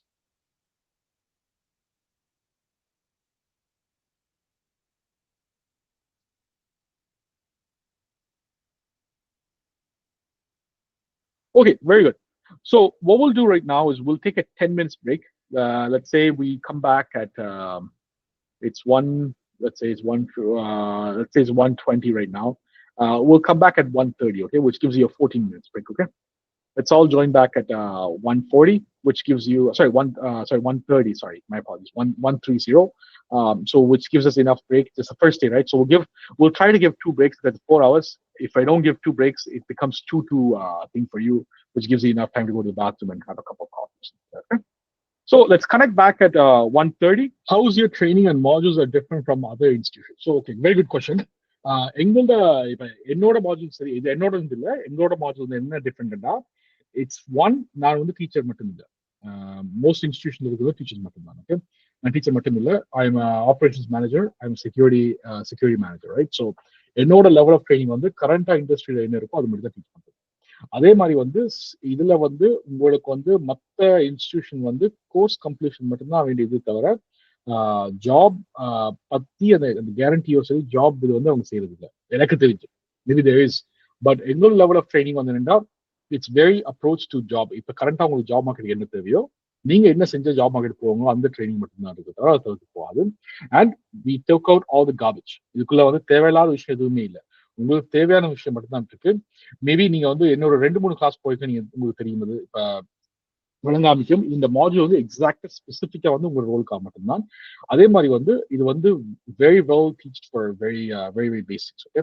So அந்த ஒரு clarity இருக்கும் plus வந்து என்னோட இதுபடி வந்து எல்லாரும் complete understand பண்ணணும் எனக்கு வந்து இந்த கோர்ஸை வந்து இந்த மாடியூல் கவர் பண்ணி நெக்ஸ்ட் அடுத்த நாள் வந்து இன்னொரு மாடியூல் போகணும்னு எனக்கு அந்த அவசரம் எதுவுமே இல்லை ஸோ என்னோட இது வரைக்கும் எல்லாரும் வந்து புரிஞ்சு இருந்ததா எனக்கு ஹாப்பி நீங்க கொஸ்டின் காட்டி நான் அசீவ் பண்ணுவேன் உங்களுக்கு புரிஞ்சுக்கிட்டு பட் அந்த இதுபடி வந்து உங்களுக்கு வந்து கொஸ்டின் கேட்கறதும் உங்கள்ட்ட இது நான் போஸ்ட் பண்ணி நான் வந்து ஒரு விஷயம் ஒரு ஆள்கிட்ட மீட் பண்ண மாட்டேன் நான் மேபி என்ன இதை மட்டும் நான் வந்து எல்லாரும் சொல்லுவேன்டா கிளாஸ் முடியல வந்து நீங்க எல்லாரும் வந்து உங்களை நீங்க அன்மியூட் பண்ணி கதைக்கணும் முடிஞ்ச அளவுக்கு இல்லாட்டி உங்க டைப்பிங்ல போடலாம் இந்த கிளாஸ்ல உங்களுக்கு வந்து லேர்ன் பண்ணது எப்படி இருந்துச்சு இந்த லேர்னிங் இது எக்ஸ்பீரியன்ஸ் உங்களுக்கு என்ன இருந்துச்சு சொல்லி ஏண்டா வந்து Oh, I'm so sorry. Just to make sure that you guys get an understanding of it, I'm so sorry, man. I might have just talked in Tamil for a little bit, but um, what the difference is from this course and other courses, I'm not just a teacher. Okay, I'm also operations manager. I'm also a cybersecurity manager as well. So my level of training is involved in making sure the concept is covered for the current job market. We have removed all the garbage from this module that is not needed. That's waste of time or anything like that. Okay, this training is for people who wants to go into IT help desk, the level 1 job. Okay, which gives you the entry level experience, which gives you experience to cloud, which gives you the experience and exposure. Okay, that is the difference in this. We try to make sure that you are successful in the job market, and our study does not stop after the 12th class. So we still support you until you get a job, and even beyond you getting a job, until you want to move up in the job. Every year, as I mentioned to you before, we want to try to sit down and have a 30 minutes to 1 year conversation to see if you're one successful, if there's any struggling, right? And even in between the even in between job, if you have any issues, you can contact me and we can try to help you to strategically move you into a right position, right? Or if you have any troubles, we do. The whole point of the modules is to make sure that you are trained as a beginner and you are using as an intermediate, meaning you'll never be an advanced user in this. But let me be clear. I'm never promised that you'll be an advanced user. There's no institution can promise you'll be an advanced user. But what we can do is we can train you to become intermediate, and we can provide you support what you need, right? But it is in your hand to do the job as well. Okay. I hope that makes sense, Udesh.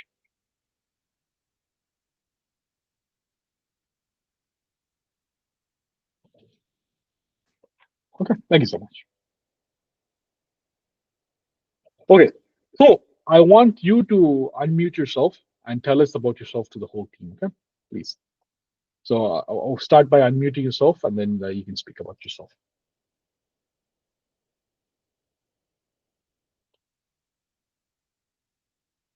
Hello, everyone. Hey, Yeah, Annie. Annie Ahuja here. I have a background in computer applications as I have done masters in computer applications. and I really want to get into IT.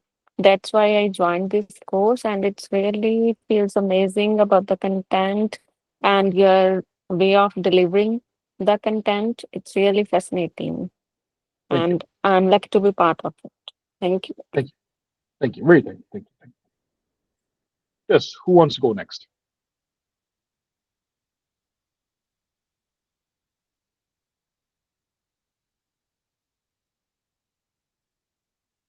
I'm gonna start picking people now. Hi, sir. Mr. Yeah, perfect. Ramesh, go ahead. Hi, sir. Good morning. Good afternoon. My name is Yeah. Ramesh. Actually, I had done a bachelor's in mechanical engineering, Mhm, and I was working. I was not working for last 2 years, and due to some family. mhm. So right now I need to get back into the job. So and I like to get into the IT. So that's why I prefer this course, and it will help me to get land in a job soon. That's why. Very good. Yes, very good. Thank you so much. Thank you. Thank you, sir. Thank you. All right, Mr. I have Mr. Hi, sir. My name is Nipsa. Yes. I Hi. was a background in a security guard, and I in downtown maybe more than 100 building I work. Every building I go, I had to deal with a computer. That kind of exposure in the computer. Very good. Thank you. Thank you. Thank you. Thank you. All right, Mr. Udesh. Hi, sir. I'm hearing. Yeah. Very good. Thank you so much. Yeah, go ahead. Uh, Speaking. Yeah. I am Udesh. I am new to Canada, just 10 months before I land here. Very Uh, good. uh, I don't know which idea and wherever I start a career here because in my back home, I have different career in the health sector. So Right. in my analyze, Mhm. yes, sir, you can tell. No, no. You said you were working in a health inspector. No, no, health sector, the Oh, pharma health. field. Sector. Oh, okay, okay. Pharma. Yeah, yeah. Okay.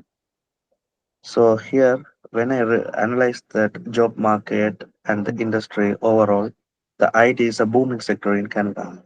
So that's a one reason I switched my career to the IT. I want to start IT from scratch. mhm, So at the time, I saw your YouTube channel.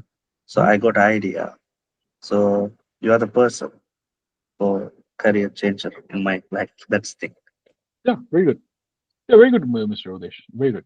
Yeah, and thank you all of you guys for and I see all of you guys are from different background. Trust me, it's believe in the process. Go with it, and you should be with it and ask questions.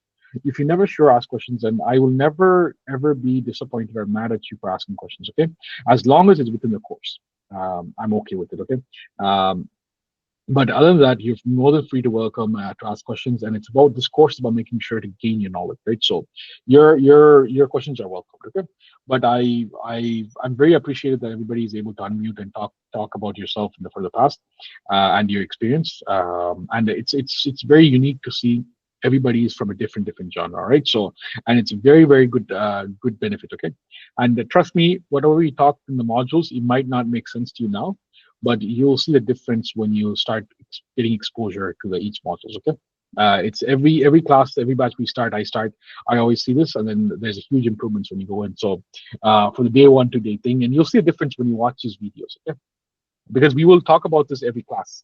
So there is a discussion at the end of the class that we will make what you learned in the class. How did you like the class or not? Okay, so it's just a very sweet 5 minutes, but we just talk about what you learned in the class and what you understood, and then how was the class for you? Was it interesting or was it boring? It's just an honest opinion, right? So that's what the class is. The last 30 minutes is for. Okay, all right, let's get started, guys. Okay, so let's get ready. We're gonna jump into right into our modules first, just so we can get the pace going, right? So let's get started, and then we'll have another break at 2:30. Okay, just so I want to make sure we have a 10 minutes break because I think it's 4 hours. If we sit down for too long, it gets very boring, right? So let's have a break every 1 hour. So let's have one at 2:30. Okay. Okay, today's lessons overview.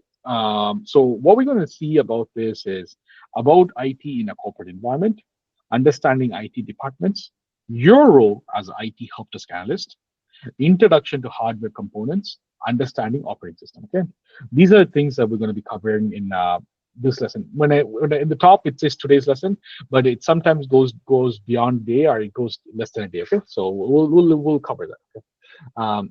So let's go into the next slide. So which is IT fundamentals. Okay, so what does IT mean in a company? So when you say IT is just a general term, okay, which means information technology, which refers to using computer networking software and system to store, protect, process, and share data in organization.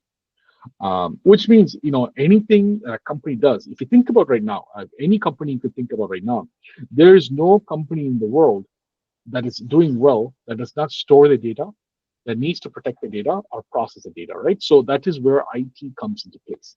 IT is a department, not an individual, okay? And IT is not just one department. We'll see how many departments are involved and what is the work they do, okay, each of them. And we'll also see the hierarchical structure of IT as well, okay? Okay, why it matters? IT keeps the company running. From email, Wi-Fi, and printing to security, data backup, and application support. It's all done in IT, okay? Even phones, cell phones, telephones are all done in IT as well, okay? Pretty much anything that the company needs to have external connection is done through IT. IT is involved in every department, okay, not just one department. Whether it's sales, HR, financing, or marketing, it doesn't matter what department in a company, IT will be involved, okay? So simple analogy for IT is like an engine on the car. You don't always see it, but nothing moves without it. So when we say IT, it's very important. Is just make sure you keep this in mind. Is IT a company always needs an IT, and IT always needs a company. Okay, so meaning IT by itself is nothing. We're not fixing anything by itself, right? We are always there to support something. IT is always a support, okay? Always, IT is always there in a company to support something. It doesn't matter what it is, as long as the technology involvement, IT is there. So when we say that we're there to support, we're not always top of the company, okay? We're the supporting, meaning if if the company needs something done, we're there to do it, right? So our work is always tailored towards a company's need. So when the company needs something, they'll come to IT to fix it, right, or to create it, or to maintain it. Okay. So if you take that into terms, what it means is IT is there to make sure that the company is running smooth. Okay. A company can run without IT. Let's be very frank. Without IT, a lot of companies are still running. But for them to be successful, IT department has to be running, okay, properly. That is where the importance is. Okay. Any question on this? IT, what does IT mean in the company?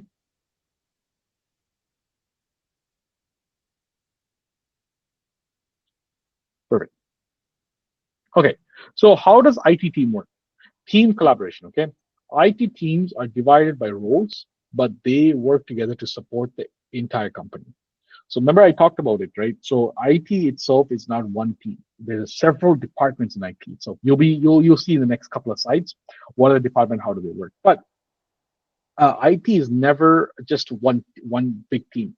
There's small departments involved in the IT team itself, right? So for you to be successful, you need to understand what the teams are, where you will be, because majority of your role in IT itself will be to pass. It's a relay race. So meaning once you get the baton, you pass it on to the next team itself, right? So your role will be like that. But this is where you start to become more an expert, okay? But typical workflow will be an employee reports an issue or request.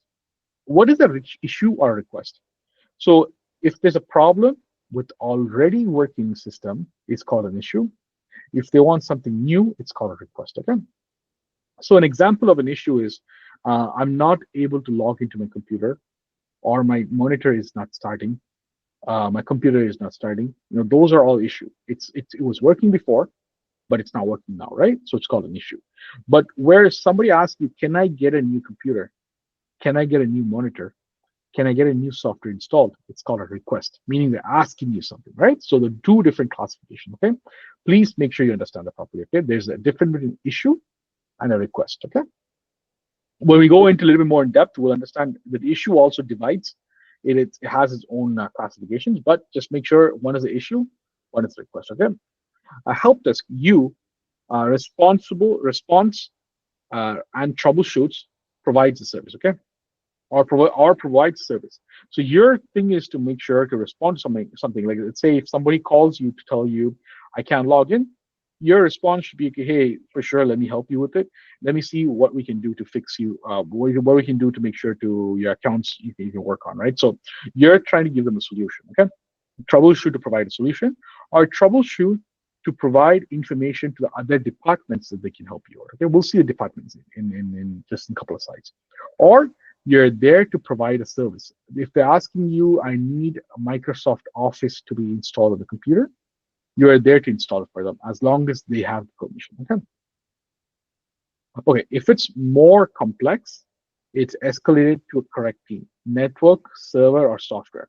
So you don't always end up solving all the issues. Okay, there's other departments beyond you that does it.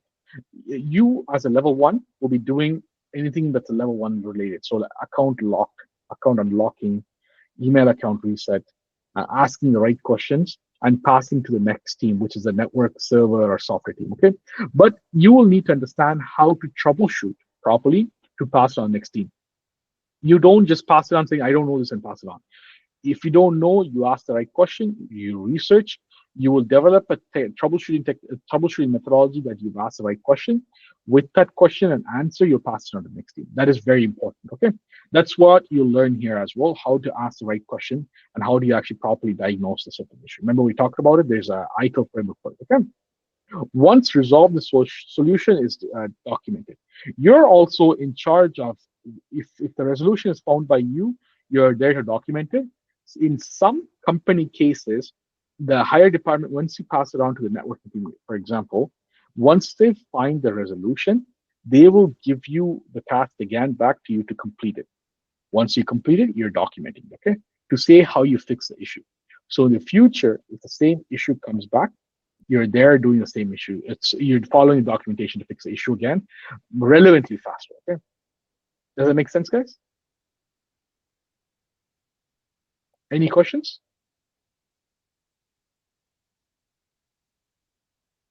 Okay, yeah, just make sure you understand that as an IT team, you work as a team. It's never individual. Okay, that's why it's very important. From this course, we start working as a team. Any question you have, you send to the team, and we'll try to solve as a team. Okay, that is very important. A team mindset is very important. Okay, and following direction is very, very important. Okay, right.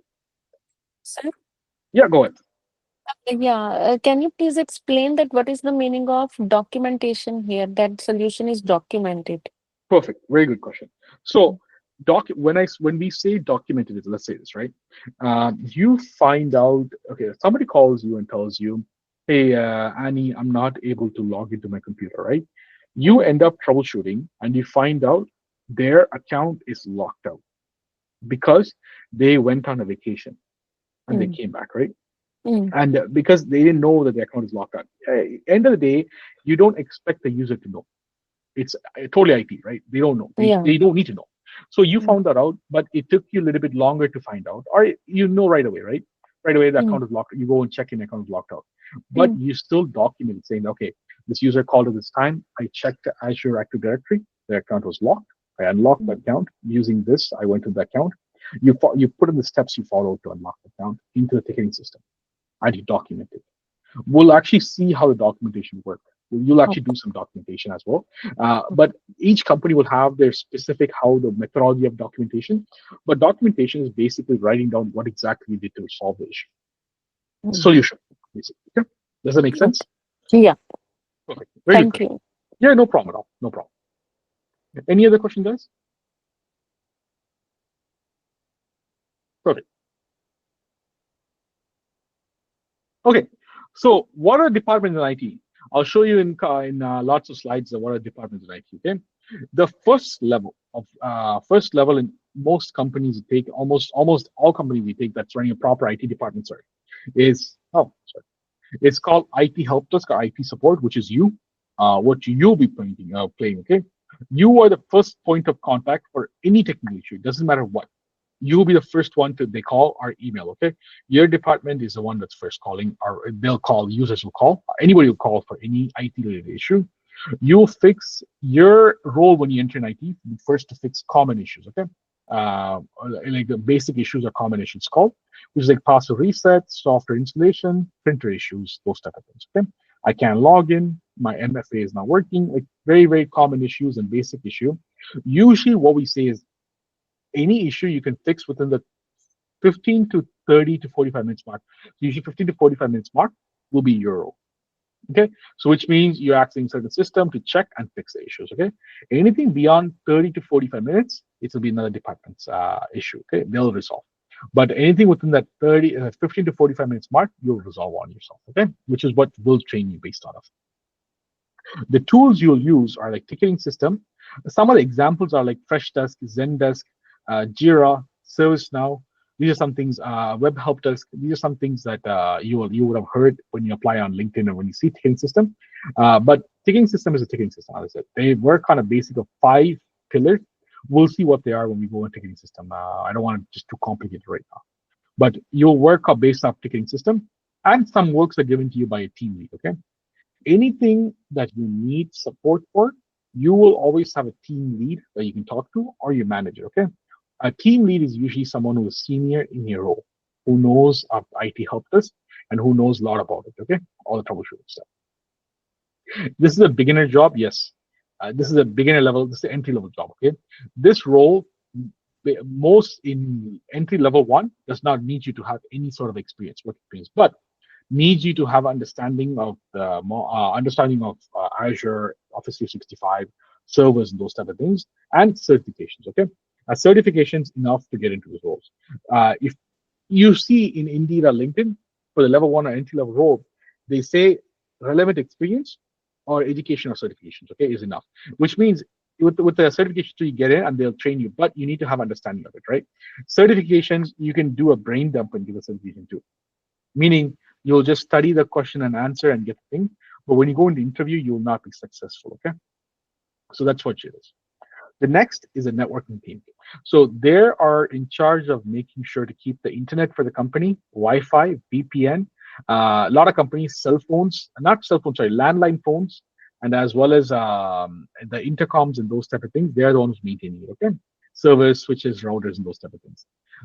They will have to use routers, switches, firewalls, network monitoring tool. They'll use like even sometimes they'll even use like some Python, those type of things to run some testing, right? So they'll have to have a very good experience with router switches, like CCNA, Network Plus type of certifications. Okay, they'll have. Usually, this is not a beginner's job. Okay, this will need you to have experience and like certifications like CCNA or Network Plus for TBA and networking team. Okay, but the best thing about help desk is you'll get exposed to all the departments. Remember all 3 we talked about: network, server, and software. You get exposure to all 3, and you can specialize into one. That's the reason why help desk or IT support is the best role to get into. Is because you have you'll get exposed to all of it. You won't go so deep, but you can specialize into it when you like. Okay, but that is what networking team. The next is server or system team. It's called. Like, it depends on the company and how big the departments are. It's either could be called system team or server team. Okay, they manage user accounts, servers, file storage, Active Directory, and backups. Once you go a little bit deep into this, you'll learn what is Active Directory and server file backups are. But that's what they maintain. Okay, they use tools like Windows servers. They use VMware, Hyper-V, Office 360, Microsoft Office 365 Admin Portal, Azure Admin Portal, Intunes, and those type of things. Okay, they are the one who creates things. They're the one who create it. You will maintain it. Okay, so you don't usually work on any networking, but you'll need to know how to troubleshoot. But with server, you wouldn't create it, you'll maintain it. Okay, that's the difference between your role and a server team or server admin role. Okay, system team role. They'll create, you'll maintain. Any question in that, guys? But this is not a beginner level job. Okay, the server system team. But usually help desk often leads into here. A lot of people I know starts off in level 1 where you guys will be starting off, ended up in server team, okay, or networking team, depending on what their likes are. But it's not a beginner job, okay? Not usually. I've seen very, very rare cases they end up there, but it's very rare. Any question on this role? Okay. The next is cybersecurity. This one, what the purpose of a cybersecurity is to protect the data and system from hackers and virus. Okay, their sole purpose is data. All they care about is data, data, data. They don't want to make sure the data leaks out of the company. Okay, and system from hackers. That's what it is. They're protecting all of. They use tools like antivirus, firewall, SIEM, and encryption tool. Okay, they use various tools to monitor and make sure the data is protected and no one has tampered or entered into the system without authorized access. Meaning, if anyone that shouldn't be accessing the system should not access the system. Okay, that's what they'll maintain. And it's not a beginner job. It needs experience and certifications like CompTIA Server Security Plus, or there's CISP. There's also there's a lot of certifications for cybersecurity, but they're but they will need really good experience with networking and also servers, okay? Because they'll need to maintain those, they'll need to just check them up. Usually, if you have really good experience with server, you'll be okay. But just cybersecurity, it's not a beginner job. You need to have specialized into server or networking, and then it's easier to go into cybersecurity, okay? Next is software and application team. So they're the one who's in charge of creating or managing software apps that business uses, like website, internet tools, CRM. They'll create softwares for the softwares or software applications for the business itself. Okay, they're the one who does it, software and application team. They use tools like programming languages, IDE, JIT, testing tools. Okay, they know programming very well. They understand it. They can modify. They can do something called packaging as software. Mm, So a lot of corporate environment like to automate software itself. Okay, so as soon as somebody joins in HR, the software and application team can actually push a software to their computer without them even installing it. Uh, but they'll have everything configured. They can package it to match someone's profile. Okay, it'll be done automation. Okay? That's what the software and application team does. The database team, they manage large amount of company data. There's usually, if these teams are existing in a large enterprise, so more than 3,000 people, they work. This team is just solely there to create and maintain company data in a specific place, okay? Because at that point, organizing data becomes a very big hassle. They need to know where the data is located. They might have data centers, like, one in Ontario, one in Montreal, one in US, one in Europe. They want to make sure somebody's there maintaining the data in the servers, right? And making sure the databases inside the servers are maintained, okay? And kept secure. So they work using tools like SQL, Oracle, MySQL, database monitoring tool. This usually requires a lot of experience. A lot of experience and SQL, high SQL knowledge. Okay, it's basically these people are the one who maintain the data for the whole entire company. They're in charge of the whole the value of the data itself. Okay, so they're one of the teams that gets the most amount of pay. Database team is the most amount of pay they'll receive. Okay. Any questions for guys in here?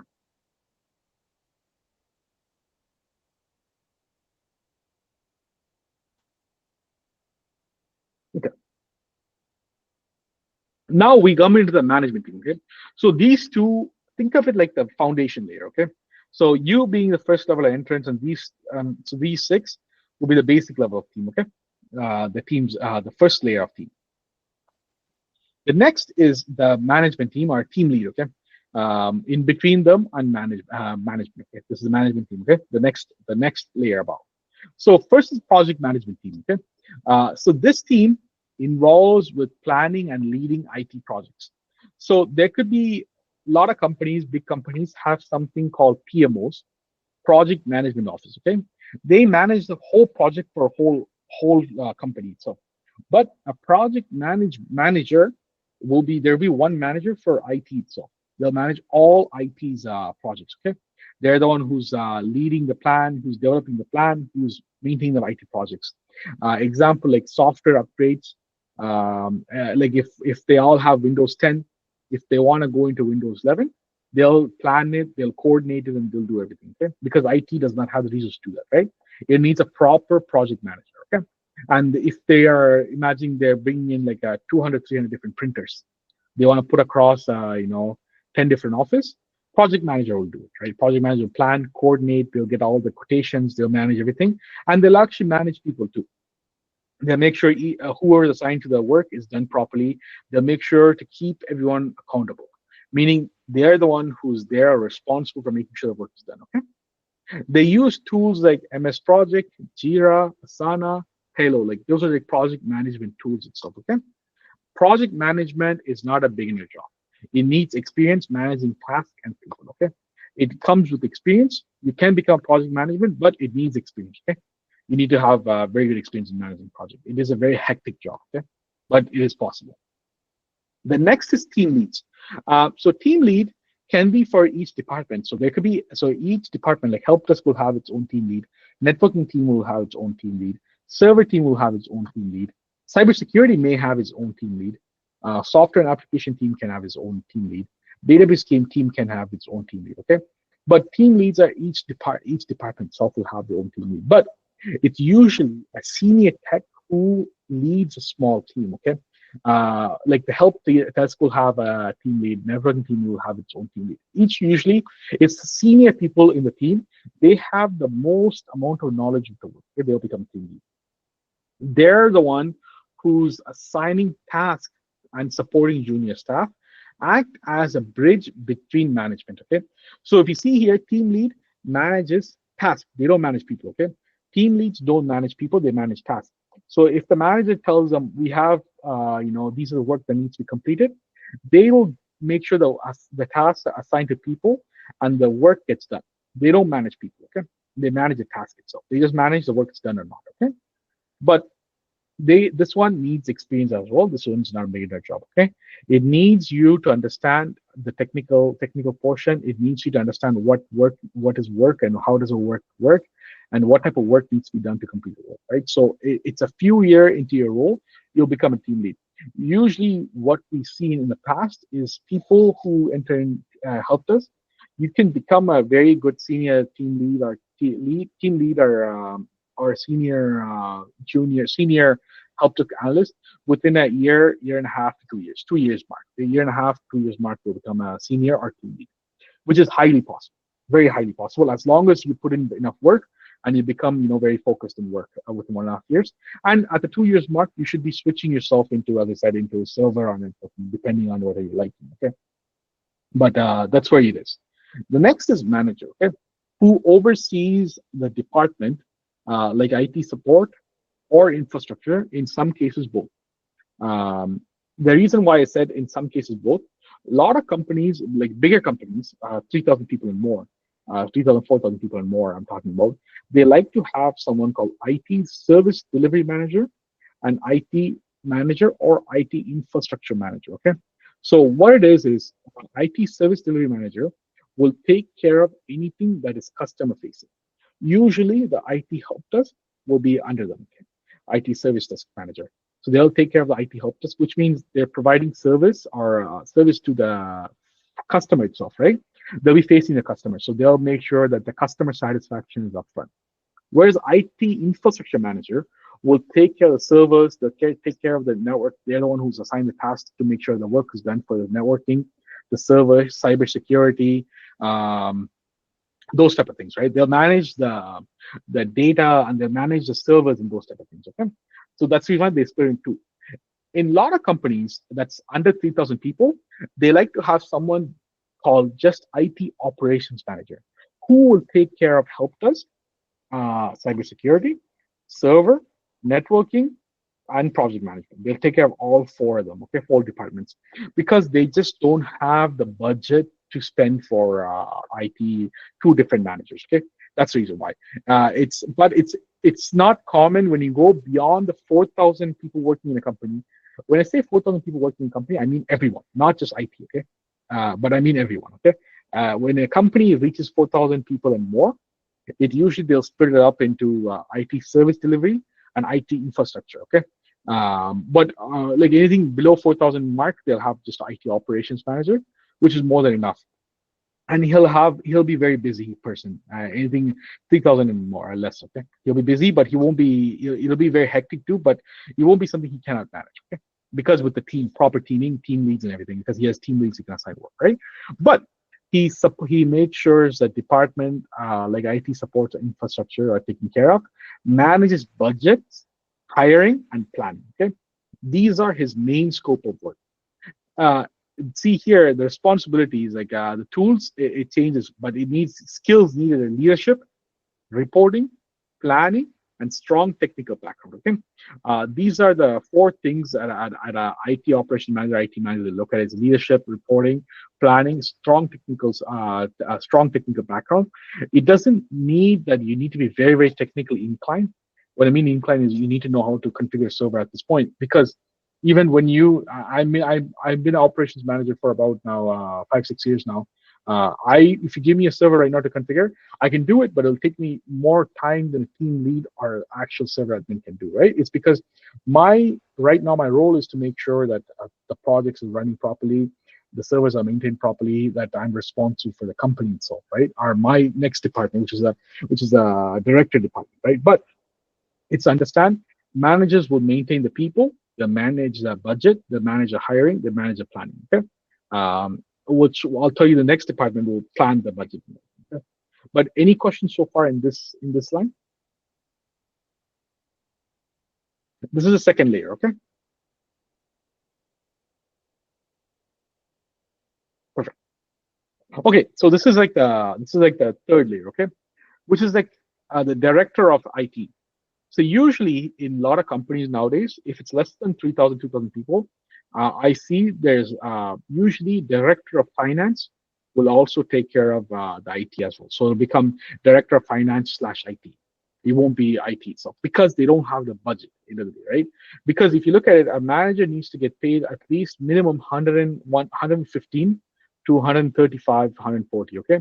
Whereas the director, the minimum salary is 135, goes all the way to 170, 180K a year, right? 180,000 dollars a year, a maximum, and 135 a minimum, right? So they don't have the budget to that, right? So they'll do finance slash IT, okay? But like a bigger company, anything more than 4,000 or 5,000 people, they'll have their own director of IT separate, okay? Um, but they oversee entire IT division itself. They'll oversee everything, even project management and everything, right? Whereas if it's usually if it's split, remember I told you, if it's split into IT service management and IT infrastructure, two different managers, you'll definitely have a director of IT that goes into one triangle, right? So, but they oversee pretty much all IT divisions. They're responsible for reporting to executives. We'll look at executives as well, but help align IT with company strategy. Okay, they're the one who gets where the company is going towards in the next 1 year, 2 year, 3 year, 5 year. They understand the whole vision for the company itself, right? Because every company has to have vision. Remember that. So the company knows, okay, I'm going to go towards this direction, right? So with that, they devise a plan and they give it to manager to plan it out even more with team and properly align it and budgeting. Okay. The main focus of director is strategy to make sure they can provide the successful service to the company itself, not IT company. Okay. Remember, the IT is always service providing to a company itself. Okay, and budgeting. So they make the proper budget available for the manager to hire people or to maintain the system itself. They're giving, okay, if they say for me right now in one of the companies I'm working for, I have about $6 million yearly budget. Okay, which means I have budget to hire, I have budget to take them on a trip, I have budget for maintaining the system that I currently have, but I have to stay within the budget, okay? And it's been planned out, right? So that's how it works. For every year, I get a budget, and I have to stay within the budget, okay? And reporting to the board. That's what the director does, okay? He reports to the board of directors, okay? Next, VP of IT. So this one, as I said, this role I've only seen in companies that has 5,000 or 10,000 people, more than that. So like usually like Microsoft, Lenovo, Dell, those type of companies, like big enterprises, will have actually VPs, vice presidents.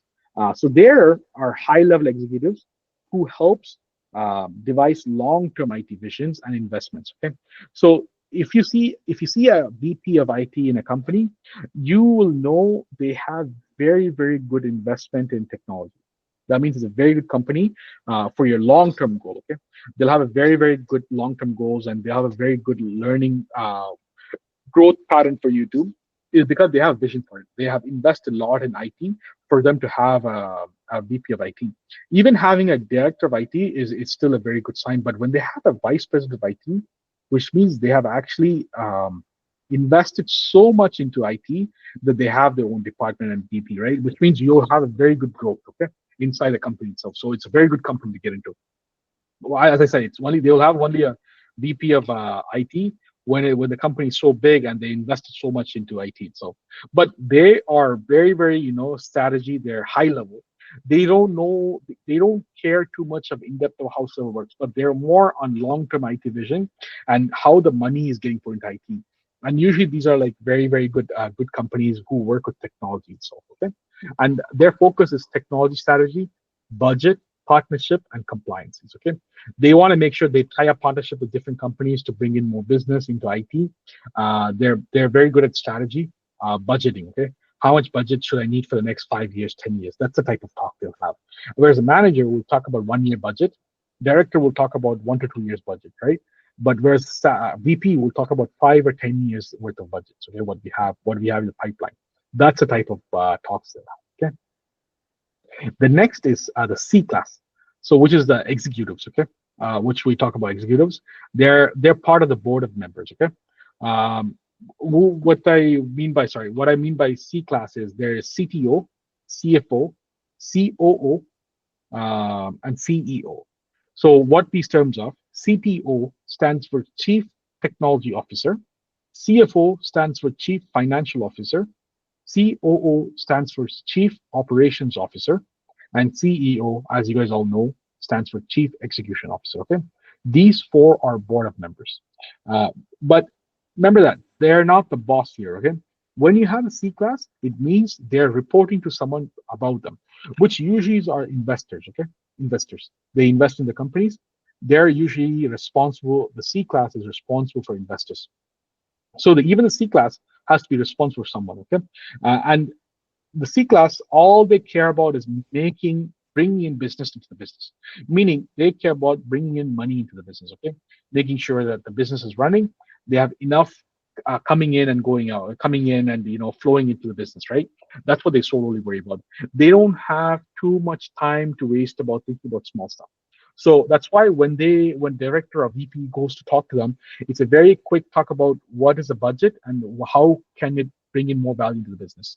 Because end of the day, the C class has to report to the investors saying if the investors are putting in $1 billion in the next 5 years, they need to making sure they can make like $10 billion, right? That's the type of talk they have. So they need to explain to them this investment is going to bring them enough profit in the future, or bringing them enough profit, right? And what they can do to bring in more profit. That's what the C class is discussing about. Okay.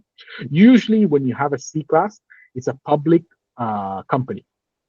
Okay, it's not usually a president, or if you hear someone like, if you hear owners, president, those are private companies. They're not reporting to anyone. They're investing their own money or getting private investors to invest in the company. Okay, but when you go into C, it's a public company. There's a stock. There's someone they're reporting to. Okay, it's a very good company. It's a very big company. Okay. Any question, guys, in this? This is the last layer into IT. Okay, this is where the strategy and everything happens. Any questions here so far, guys? This is how the IT department works. This is a whole IT department itself. So if you can see the IT department, how many different layers of department, right? There's 3 layers of department itself. But even the 3 layers, there's about 9 different department involvement, into IT itself. Do you guys see how this affects the whole IT spectrum?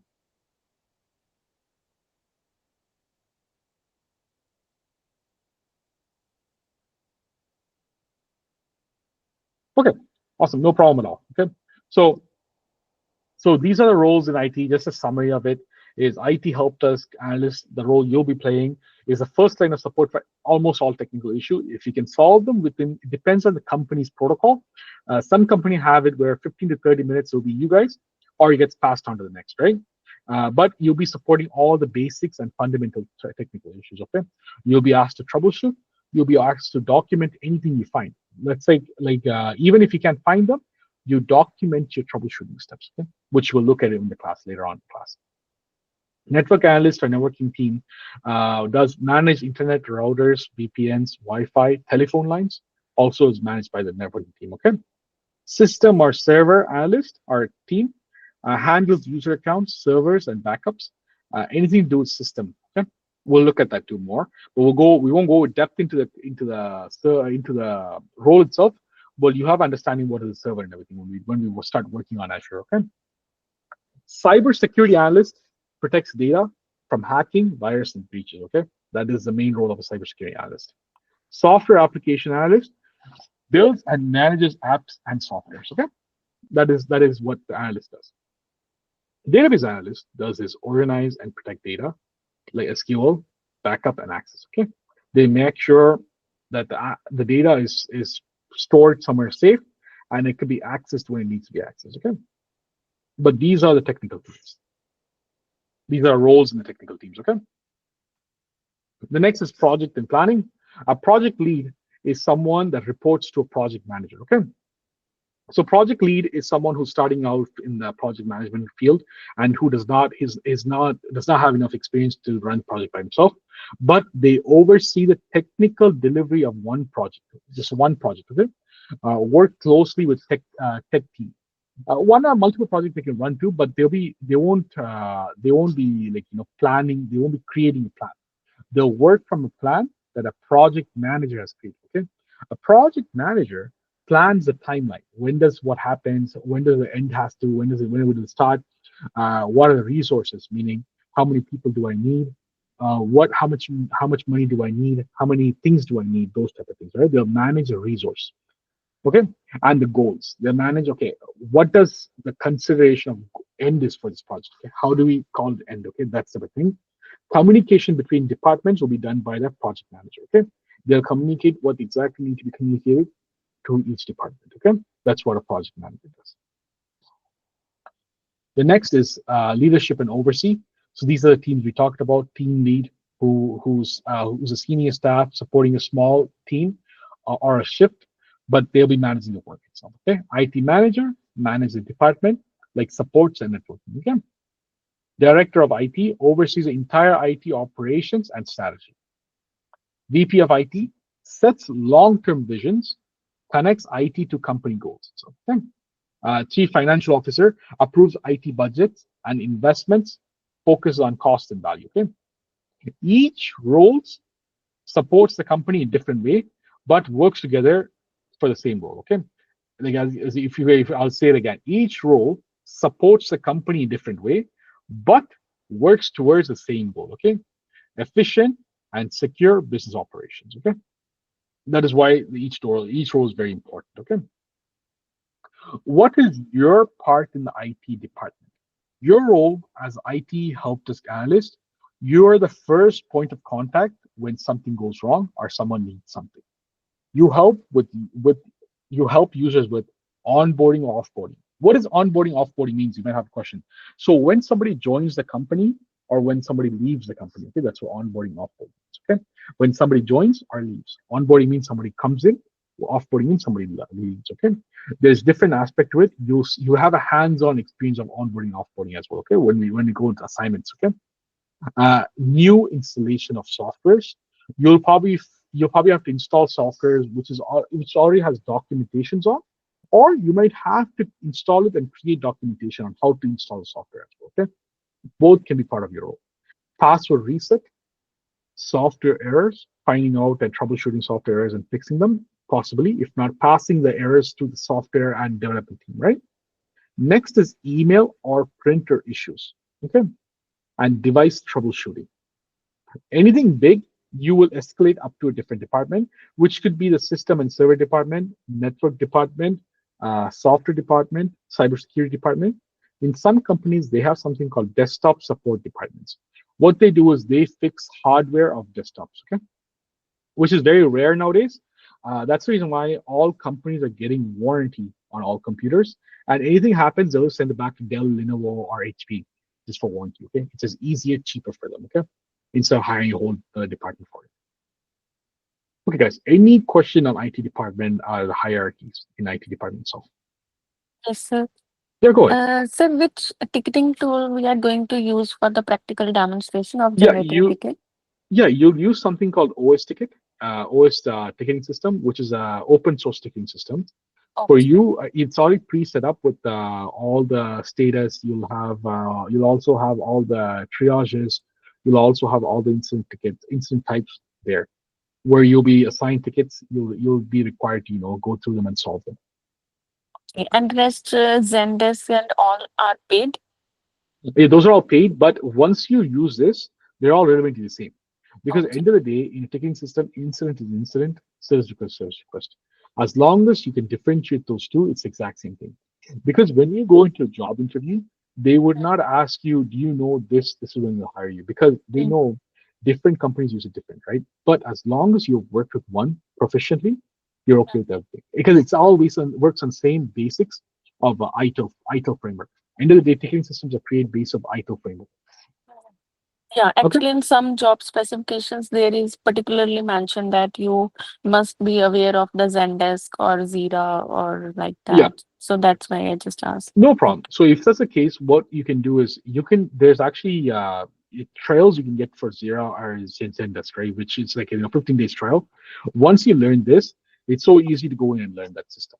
It's the Thank you, end of the sir. day, you just get a 15 days trial and you learn it. It's not a big Mm-hmm. Okay. except for ServiceNow. Okay, ServiceNow, Okay. it's not a lot of company has them. It's a huge system itself. For if a company wants to have ServiceNow, they have to have developer for it. Usually, it's a like banks and big companies will have ServiceNow, but ServiceNow, nobody like unless you worked in a ServiceNow environment, you won't know. But even then, ServiceNow companies, they're okay with you having exposure to any help desk tool. I mean, any ticketing system tool, because principle is same. End of the day. Okay. Yeah. Okay. No problem. Very good question. Any other question, guys?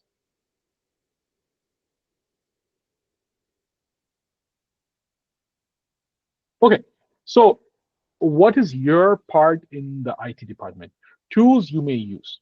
Remote support softwares. You use tools like RDP, ticketing system, basic diagnostic tools. Okay, which we'll look in this class as well. But why you're valuable? You keep user productive. Okay, so in your department there might be 5 or 6 people working. Your role, as I said, is to solve anything that is 15 to 45 minutes issues you can solve. It's because those issues are something small, it can be resolved very quickly, but it impacts the work so high.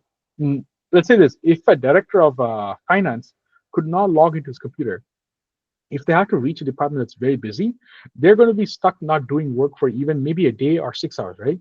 But whereas your team, they'll be available for continuous call picking up or continuous email answering, right? 5 or 6 people, right? Because your problem is only 15 to 45 minutes or 15 to 30 minutes, some of the issues. So someone will be available all the time. So for them to call you and resolve that account locked out, which will take you only 5 minutes to resolve. Once you know exactly what the issue is, which will be account locked out because of either password too many attempts or not the right password or they forgot the password, right? It's one of those. But it can be resolved in 5 minutes. The person can be back at work in 5 minutes, right? Which means a company is not losing that that person's not working, right? And you reduce downtime. I mentioned like the director scenario, right? If he's not working, the director's probably getting paid, $110 to $200 an hour. If he cannot work for 6 hours, imagine the amount of money that the company is using, right? Imagine now a company who has over 3,000 people working. If they cannot, if like 10% of the company cannot work for like 2 hours, 2 to 3 hours, imagine each people getting at least 25 to $30 an hour, right? At least $30 an hour. 10% is 300 people. If 300 people is not working for 3 hours, what is the level of money impact the company has, right? So that's why it's your service is very much appreciated in a company like this. Okay, you make IT approachable for everyone. One of the biggest thing about your role is customer facing role. You will need to maintain a customer positive. Okay, your role is based on a customer service. Okay? You're providing a service to a customer. You need to maintain a decorum. You need to maintain a very friendly face. You need to approach them with the mentality they can approach you, right? Your role will need you to do something called de-escalation. When someone is mad, you can talk to them in a positive way to make them less mad, right? Or you can provoke them and make them more mad too. So you'll need to know how to de-escalate certain things too, which will look at to the language you use, the tone you use is very important. Okay, how you talk to people. You to be successful in this role, it's all about customer service, customer service, customer service. Okay, that is very important. Any question here, guys?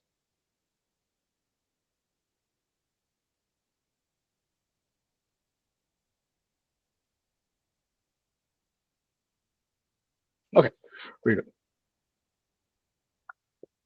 Okay, so you are the face of IT. As I mentioned, because people meet you first, people will judge the IT team based on you. You don't know how many times that as a manager, I have called and heard this person is being rude to me because they're the first point of contact, right? If you're rude, the first thing I hear is that, okay, if you're rude. But if you're also nice and if you help someone, that's the first thing I hear too. That is where the positive impact happens. Okay, that's the reason why they make sure the IT help desk, the first level one is trained very well and they're very happy. Is because you will be the one who's facing the team. They don't know who the networking team is. They don't know who the server team is. They don't know who the cybersecurity analyst is.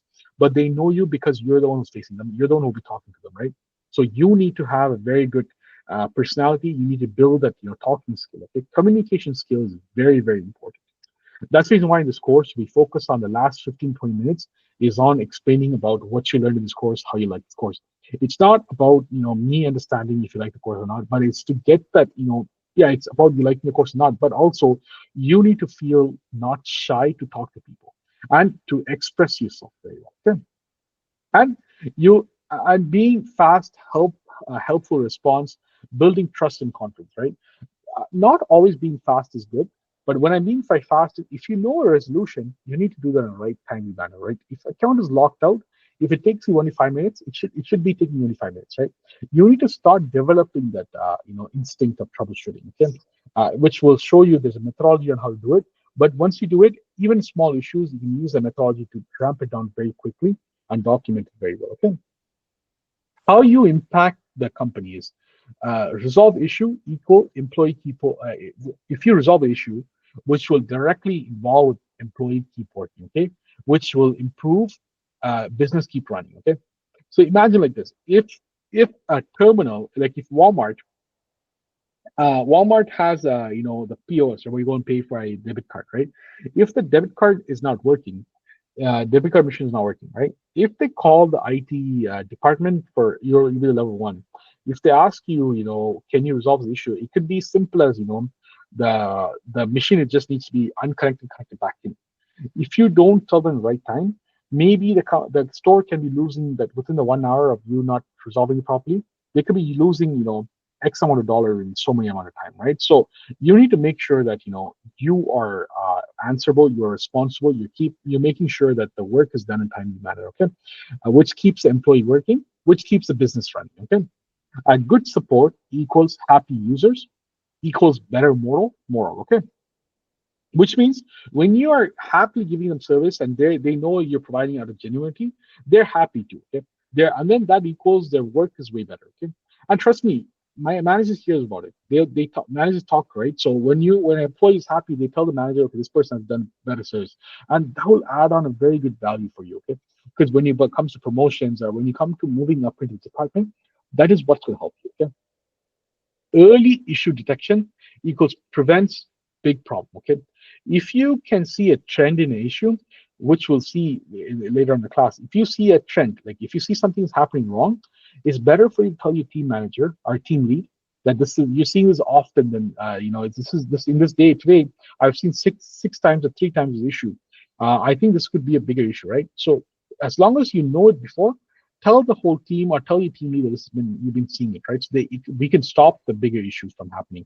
Because if 10 people email has been crashed, starting of the day, if you told me at the starting of the day, maybe our email server is having some sort of issues, we could have looked at the starting of the day, right? Whereas after like 60 different calls, you tell me, I could ask you, when did you start seeing this? It could be yesterday evening, right? Before everybody left to work, or today morning. So always keep an eye out for anything that's suspicious, anything that's happening, right? That you think it's more than a couple of times. Tell your team leader that you're seeing this.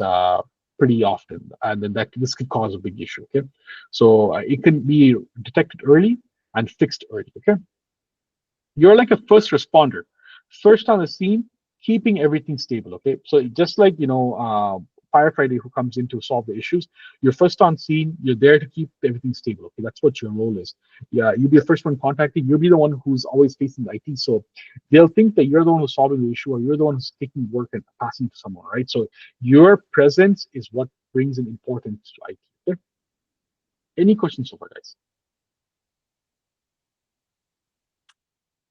So my question is from previous slide.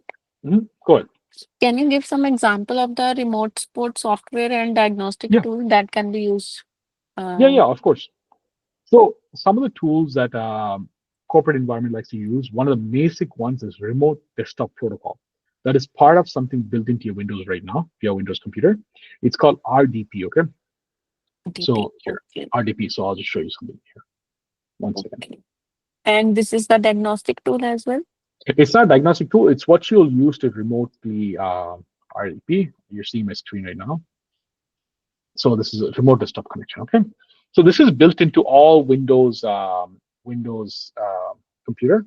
So if you see here, I have a screen opened up. So it's part of, you can connect to a remote computer to provide remote support. This is free. This is built in all Windows computer. Usually this is what's preferred. Sometimes you have other tools like ConnectWise. You have a TeamViewer.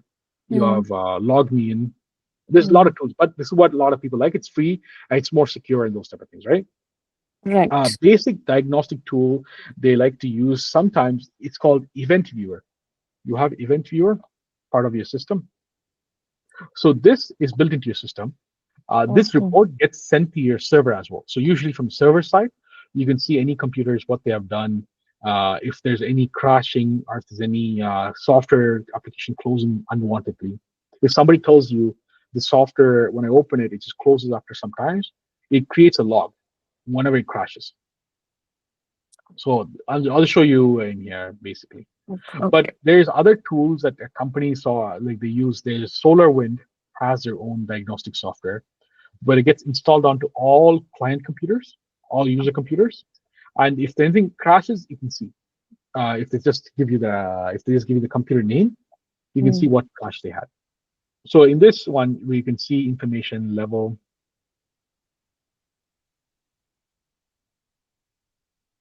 It's sorting. This has pretty much anything that happens in your system. Usually the red ones means it's an issue, it's an error. I means information, and the yellow one too, which means a warning. Okay, but it's classified like that. But there's other tools that does even better than this. This is free, right? But there's other tools that even does better, that gives you a proper report on what crashed, when it crashed. But this is more than enough. It's even clear. It's this is a little more. This is more like Windows preferred way, right? But there's other tools that gives you even more clear. Even more clear. It tells you let's say I'm just trying to go to here. So like this one too, if you know what you're doing, you could filter it. I'm just trying to go here to show you the instance error, trying to show you more of information. But this is what we like to use in the hospital environment. So this one is like, see here, Restart Manager WMI. It tells you Intel has registered into Windows management instruments namespace root. The account privilege for this provide may have caused security violation if it does not correctly implemented user request, right? But it's for each services. Anything that happens in here, even errors as well. Any application, anything in the system itself, it'll give you error, right? So this is the IPF errors, which is very common. But this is an application error. If you see here, it tells you probably which Outlook.exe has a crash, and tells you what type of report ID. You can usually use this report ID to submit to Microsoft to see what issue is happening. Usually, from which option we can see this one? So this one is called Event Viewer. Event Viewer. Okay. Event we Viewer. need just to search. This is part of built into Windows itself. Built in Windows. Okay. Yeah, this is Windows built in. Yeah. But if somebody tells you like, okay, my Google Chrome is crashing whenever I open, I'm just giving Google Chrome just as an example. Okay. Let's say somebody tells you my Google Chrome is crashing, like after 15-20 minutes, right, of using. You can actually create a filter here, And you can say, you can ask them, okay, how long ago did it crash last time, right? If they say the last 1 hour or 12 hours, I'll just do 12 hours. I'll just do critical or error. It's going to be filtered by application. I'll just search Chrome and search this, right? If Chrome had any crashes, it'll list over here.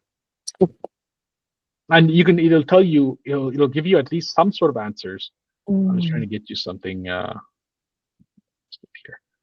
Let me just remove the filter for Chrome. Yeah. Okay. So you'll see errors. I know. Okay, give me a second. Clear filter.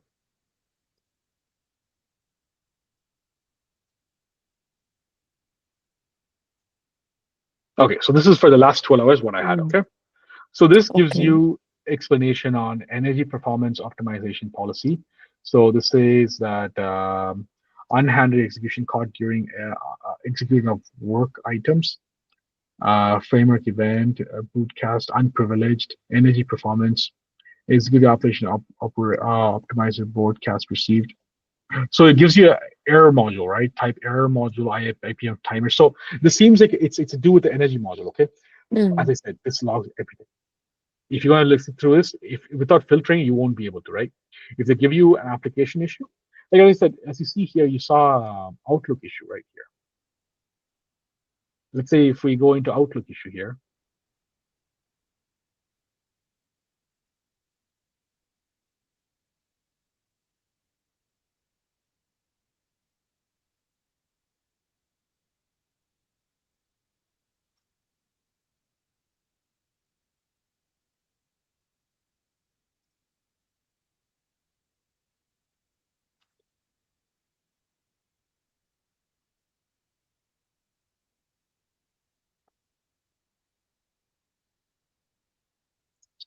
because I'm not filtering properly, but you remember I showed the Outlook application, so Outlook.exe. So, but it's because it crashed because I had too much space on Outlook itself. But you can usually diagnose the message by what the issue it is, right? So, but this is a more of a system wide. But you can get like usually corporate environment. We have another tool that does specifically applications, just it filters it out for you, and it goes online, gets the common issues, and delivers it for you. So in this one, if I need to find out, I have to put in there's probably a ID that you can put in online and search for what the issue is. But usually, like you can just use Event Viewer to get more information. Event Viewer will have everything. Honestly, you don't have to go anywhere else. Event Viewer will have it. Some companies, just to make your life easier, they have other tools that does that filtering for you if any applications filtered or crashed. But this is more than enough. You can use this tool to filter out any diagnostics or anything like that. From security, you can even see security incidents, audit success, if there's any failure or anything like that. You'll see from here. You'll see system, you'll see system issues and everything from here too. If you you can diagnose between a server application issue and a system issue as well. If there's any issue with the system, okay. That's where the TPM. This is a Trust Platform Manager. Check run. Service controlled, service terminal following unspecified error. So these one unspecified error, you won't get anything. It means you don't. It doesn't. The system did not know what the issues are. It probably just crashed. No type of event log. Okay. But it gives you an idea of what type of issues it is. They tell you within 1 hour. You can filter down to whatever issue it is. And being IT help desk analyst, we are to manage only issues only, or we have to handle requests as well? You'll have to handle request as well. That's a good question. So part of your scope is to handle both request and incidents. Incidents are issues that are caused in the thing. Okay, which is very, very common. You'll be one task might be like is to set up an office, right? Install office project. One will be like my office is not working, but you're required to do both. Okay. Thank you. Yeah, no problem. Okay, what we'll do is right now it's 2:30, 2:40. We'll take a 10 minutes break and we'll come back and meet at 2:50. Okay, you guys are all back. Okay, so how IT integrates into an organization. IT connects all departments. Okay, so HR uses IT for payroll, onboarding system. Remember, we talked about onboarding, which means bringing people new to the system, right? So, which means if you take that, if just to give you an example, when somebody gets new hired, right? You think like, what do you think they'll need is like, user accounts, email accounts. They'll need to set up accounts in specific application, right? And they'll also need maybe a cell phone line, those type of things. Everything's IT needed, right? So as soon as somebody joins a company, IT will be notified because they need to create the accounts for them to start working, right? Without IT doing their part, they cannot start doing their work, anything to do with work right now. Imagine like any company that you work for or you worked for in the past or you can think of, it cannot work without IT. If somebody's starting, the IT needs to know. If somebody's leaving, IT needs to know, okay? Example, a sales uses IT for CRM, right? To configure the application, to maintain the application, any data involved in the CRM. CRM is just a customer relationship management software. It's what they use to maintain the customer's information, those type of things. Okay, the system what the sales team uses for sales quotation, those type of things. Okay, and email campaigning like Exchange servers. You'll manage, you'll create email accounts in Exchange servers in Office 365. When you do Office 365 portion, you'll see how to maintain it. You'll see how to create it. You'll see how to delete it. Okay, it's very important that you learn that. Okay, we'll teach you that too. Finance relies on secure servers and accounting software. Okay, it might not be who's setting up, but you'll be maintaining it, right? So, but you'll understand how does a secure connection work and how to maintain a secure connection. Okay, example like VPN or something like that. Managers use data dashboard for decision making. Okay, the data that is getting maintained by the IT department itself, it gets it gets maintained by IT department itself. Okay, the data is used by the whole company itself. So without IT, the data itself cannot be even maintained. Okay, that is very important. Okay, the integration examples are like a shared cloud system lets teams access file from anywhere. Just like if you used Google Drive, like that, but we have a corporate environment, right? But it can be only seen by certain people or some people or everyone, but we have to give them access, right? Security tools protect all department from phishing attacks. We have like firewalls for firewall for the company computers. We have firewalls for the exchange systems. We also have systems that looks at emails to make sure it's not attacked. We'll look at phishing attacks and those type of attacks in the security section modules, but you have understanding what the phishing attack is if you don't know. Don't worry, but we have tools that protects from like attacks through emails, and you'll be able to see and release some emails from it. Okay? Automation tools save time across teams. It might not be you creating it, but there's other teams inside inside IT team that creates automation. Just like software team, they'll create an automation for almost any task that involves repeated same action, right? They'll create automation. Okay. IT is not a separate island. Okay, it's built into every part of how a company functions. Without IT, the company cannot function. Without the company, IT does not exist. Okay, that's the difference I want you to understand. So we are always here to provide service. Even any part of IT is there to provide a service. Okay, so as I said, without IT, a company cannot properly function. But without a company, IT cannot exist. Okay, that's the thing I want you to understand. Okay, any question about that, guys? This just talks about integration into IT, into the company itself. Okay.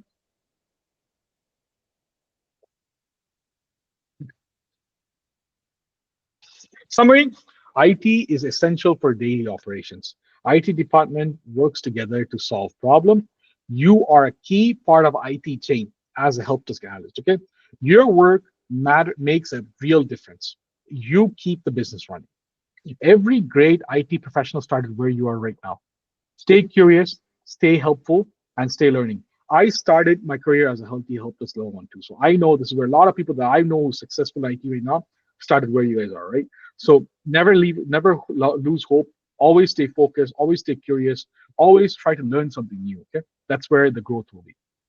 Okay. Any questions about fundamentals of IT, guys?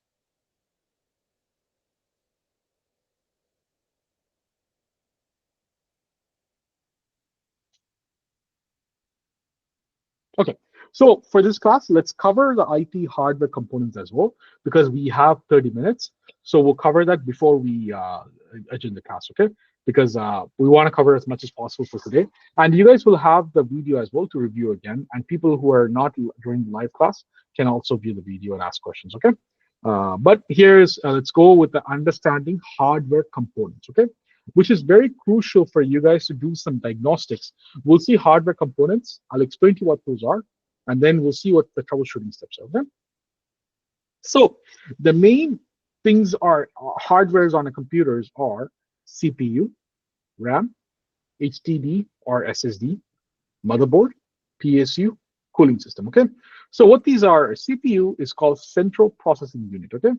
It is the brain of the computer, processing all instructions and running applications, okay?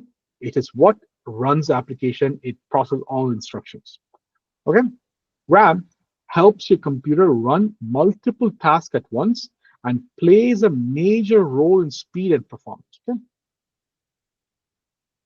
HDD or SSD. HDD and SSD stores your operating system, applications, and files. SSD being the faster option, okay? HDD or SSD are nothing more than a storage device, okay? That is where you use to store your files. Think of RAM is like almost like if your computer needs to run something, it has to pull it into the RAM for your CPU to run it, okay? So right now you're looking at myself on a Google Chrome, right?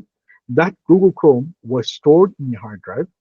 Now when you open it up, it opened itself into your RAM and running off your RAM, and your CPU is running it for you, okay? Do you guys understand that? Okay. Your motherboard is like a playground where everything gets plugged into, okay? Everything is plugged into it. Your PSU is a power supplying unit, okay? So it is what takes the power from your wall and makes the computer turn on, okay? It converts it, it does this magic to make sure your computer turns on, okay? Cooling system is in charge of keeping your computer cool, okay? For computers, it's very important it stays cool. The hotter it gets, the slower computer will get and the faster it dies, okay? The cooler it gets, the faster a computer will work and the longer it will work, okay? So it's just think of it like this. If it gets hot, it will be slow and it will only the computer will start to die. If it's cool, the computer will run faster and also the computer will last longer, okay? You guys understand that? Any question?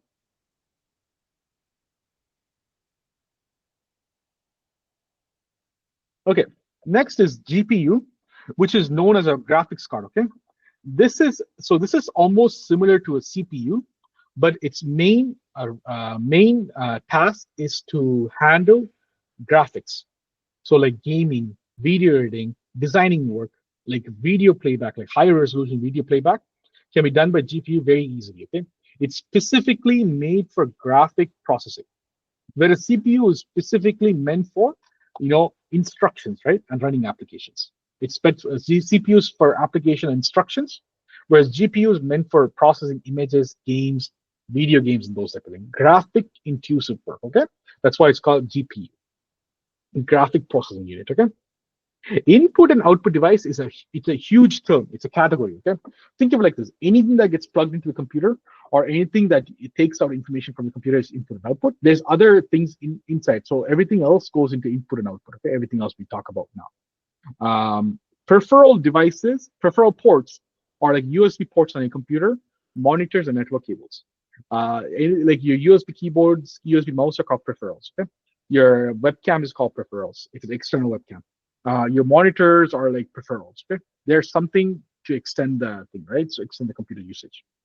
NIC is what makes your computer gets connected to the internet, okay? It allows your computer to connect to the internet through wired or wireless, okay? It's called NIC card or NIC port, network attached port, okay? Next is called external devices. These can also be classified into mouse, keyboard, printer, a hard drive, external hard drives, external USB drives. Those are all external devices, okay? Something that's external to the system itself. These are all terms, okay, that gets used. Docking station are like hubs, so where you can connect your display, your USB, your power cable all into one cable, and they gets plugged into the computer. Okay, I'll show you example in the next slides, but these are just names. Okay, I'll show you the images of it and how it looks like. Do you guys have any questions of the overview? And I'll go in depth into them right now. Okay, so this is what a CPU looks like. Okay, this is what a processor looks like. This is a i9 14.900KF processor. Okay, this is a desktop processor, but a processor is a processor. It goes same things on your mobile, same things on your laptop, same things on your desktop, pretty much anything you take. Okay, in processor you have 3 different processor, but 2 of them you can buy separately. Okay, AMD processor or Intel processor. This is an Intel. It's a company who manufactures it. AMD is also another company that manufactures, but they're a different CPU. Now, the third one is Apple makes their own, which is called Apple M chips. M for Mary, okay? M chips, those you cannot buy separately. Those only comes with the Apple device itself, okay? So that's only for Apple device. We don't talk about that, okay? But majority in the normal consumer market, you'll see Intel or AMD, okay? Both are equally good. One is cost effective, one is slightly expensive. Intel is slightly expensive. AMD is slightly cost effective, meaning it's cheaper, okay? But it still is very good right now. AMD is still very good right now, okay? What is this? This is main chip that process all tasks and instructions. If you're seeing me on your screen right now, CPU is helping you to run and see me, okay? Your RAM is there to make sure it's running, it has enough space for it to run, but your CPU is the one that's playing the show for you. It's allowing you to see me, okay? It's what it is. It runs software, operating system, and calculation, okay? That's what CPU does. Very level understanding of it, okay? What you need to understand, CPU works on something called clock speed, or gigahertz, okay? A number of cores and threads. It allows you to do multiple tasks at the same time, okay? If you guys remember in the olden times, you would have heard dual core, quad core, octa core, or like something that 10 cores in them there. It means how many set of calculation, let's say calculation, right? Can I do at the same time? Can I do 4 calculations at the same time, or can I do 10 calculations at the same time? Right? That's what cores are. Okay? A CPU affects performance from multitasking and processing speed. Remember I told you just right now, right? All it depends on how many tasks can I do at the same time, which means how many, which is what multitaskings are, right? Nowadays, you'll see minimum of 4 on CPU, okay? Minimum 4 cores, which what tells you how many processor can I do at the same time. You can do 4 multitasking at the same time, which is what majority CPUs does now, okay? But it depends on each CPUs and everything. But you need to understand, if you hear these issues, that's what it automatically you should be thinking of CPU, okay? Overheating, the computer's overheating is most likely due to a CPU issue, okay? Performance lag, meaning the computer is very slow, the computer is not taking in. One of the issues could be CPU. One of the issues could be CPU. I will go on to the next issue, okay? It could be the CPU cannot do multitasking, and you're trying to do more tasks than the CPU can actually process, okay? Or system not booting at all. You're not getting any boot, okay? There's one of them is system not booting, okay, CPU issue. But do you guys understand the common issue for the CPU?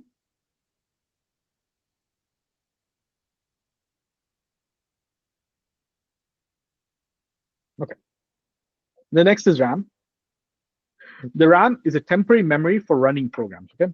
So remember I told you that hard disk or SSD stores the data of it, right? It stores the application data. But when you double click and open, it puts itself into the RAM. It's called random access memory, okay? RAM stands for. It puts itself into the RAM and it runs it from the RAM. Because RAM is much more faster at running a program than from hard disk SSD, okay? That is why a RAM is needed for multitasking and active application data. Let's say if you have 20 different Google Chrome tabs opened up or 20 different Excel documents opened up, your computer will start going slow because it cannot handle that much data. One, because you don't have enough RAM in your system. If you only have 4 GB of RAM, it's probably not going to be enough. If you only have 8 GB RAM, it's probably not enough. The easiest way for you to check if your RAM is if you're running smooth or not is using something called Task Manager. Okay, I'll show you right now. Let me share my screen. You guys can try doing this too. Give me 1 second. If you open up your start and type in Task Manager, you'll open up something called Task Manager. Okay.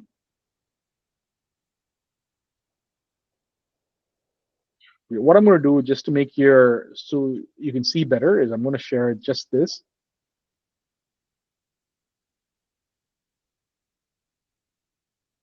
So you can see better. Okay.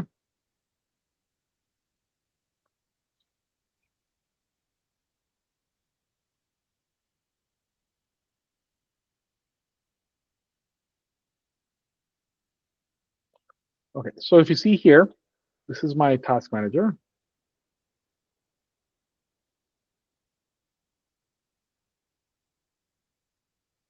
So one, you see the process, okay? You see all the application that I'm running right now. You see my CPU is at 52% usage, okay? So that means everything I'm running right now is using 52, 56, 59, 60%, 68%. It jumps. Using that much power from my CPU to run the application, okay? Now the next is my memory, which is my RAM.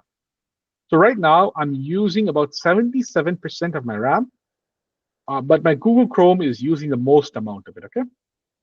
Disk is my storage. You see here right now, I'm not using anything here. It's because everything in here is loaded into my RAM. It takes from my disk, my hard disk, my storage, and puts it in the RAM when I'm using it, right? So that's what's happening here, okay? Right now, my Google Chrome is using now, okay?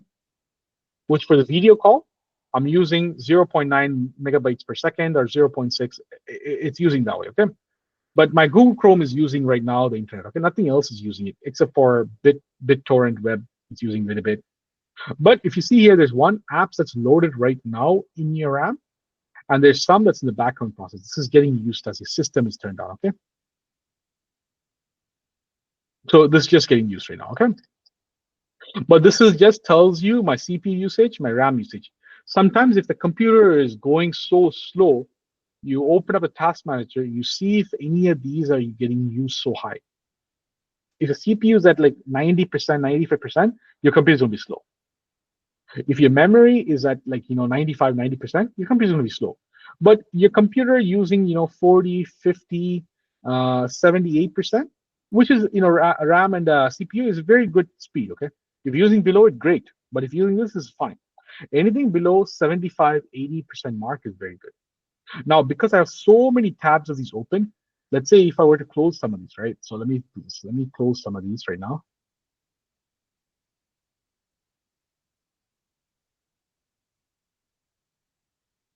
As we speak, I'm just closing all the.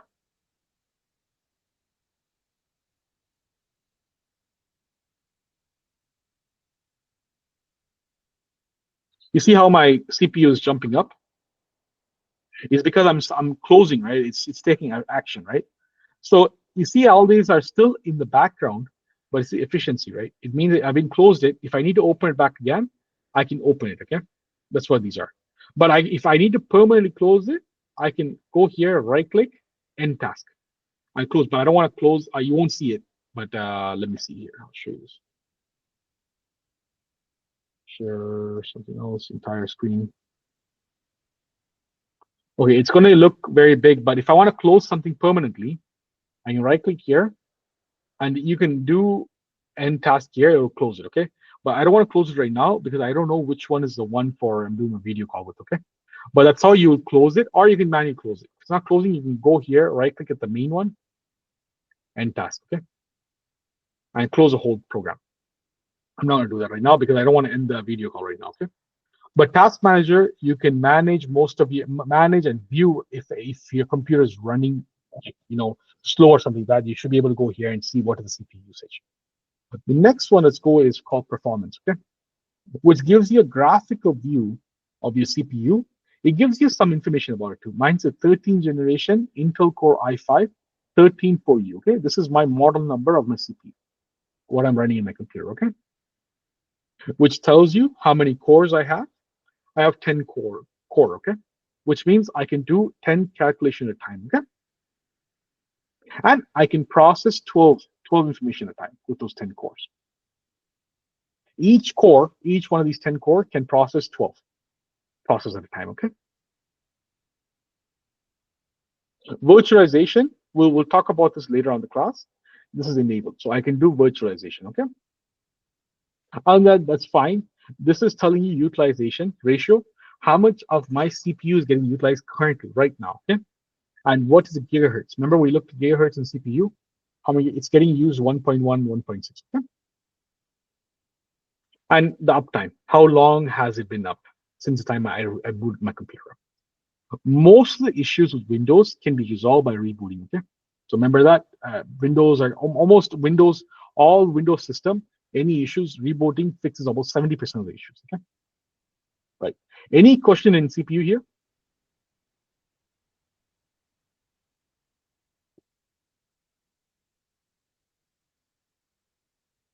Okay, guys, next is the RAM, okay? So if we go into RAM here, it tells you the total amount of RAM I have, okay?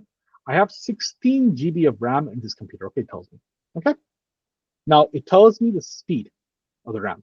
It's 32 MT per second, okay? And then it tells me the socket. It means how many RAM socket meaning how many slots, how many RAM can I put in my laptop? So I have 16 GB here. It tells me 1 out of 2, which means I have only one 16 GB RAM over here, okay? And this tells me the form factor, the size, okay? What type of RAM size I have. And it tells me hardware reserve. So which means how much is my system reserved for my system? I cannot use this. I cannot use 350 megabytes by default, okay? Which means I only have 15.7 gigabytes here available. It tells me here. It minuses this, okay?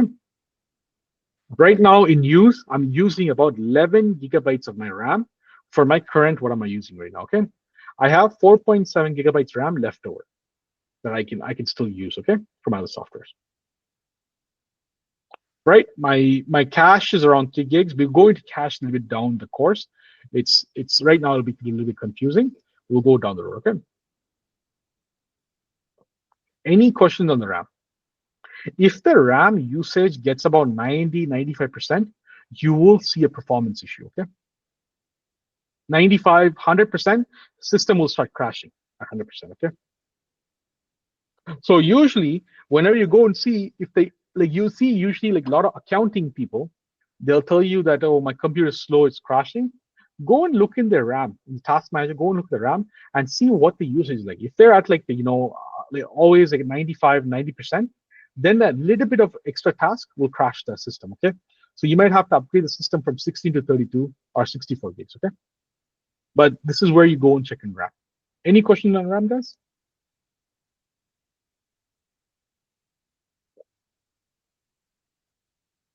Okay, awesome.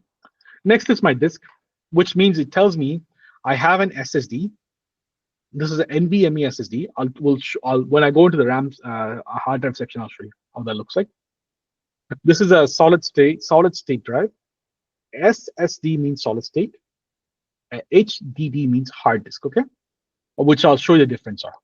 But my usage is very, very low. Is at zero. It's pretty much at 0%. Meaning I'm not really, writing anything to the disk or anything. There's 1%. Everything is on my RAM. Everything that I'm working on right now, my Google Chrome, any application that I've opened up, is now getting utilized from the RAM itself. Okay. So whereas if I was to go ahead and close some of the program, you should see the RAM getting lowered. Okay. So let me close some of the programs here. I'll close this. See the hike in the RAM. I'm going to close this. Don't save. Close this.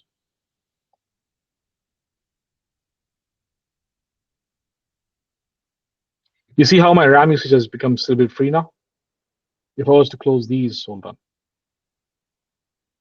Excel takes a lot of RAM, okay? I have a lot of Excel sheets open them, which I do. For my work, I sometimes use a lot of Excel.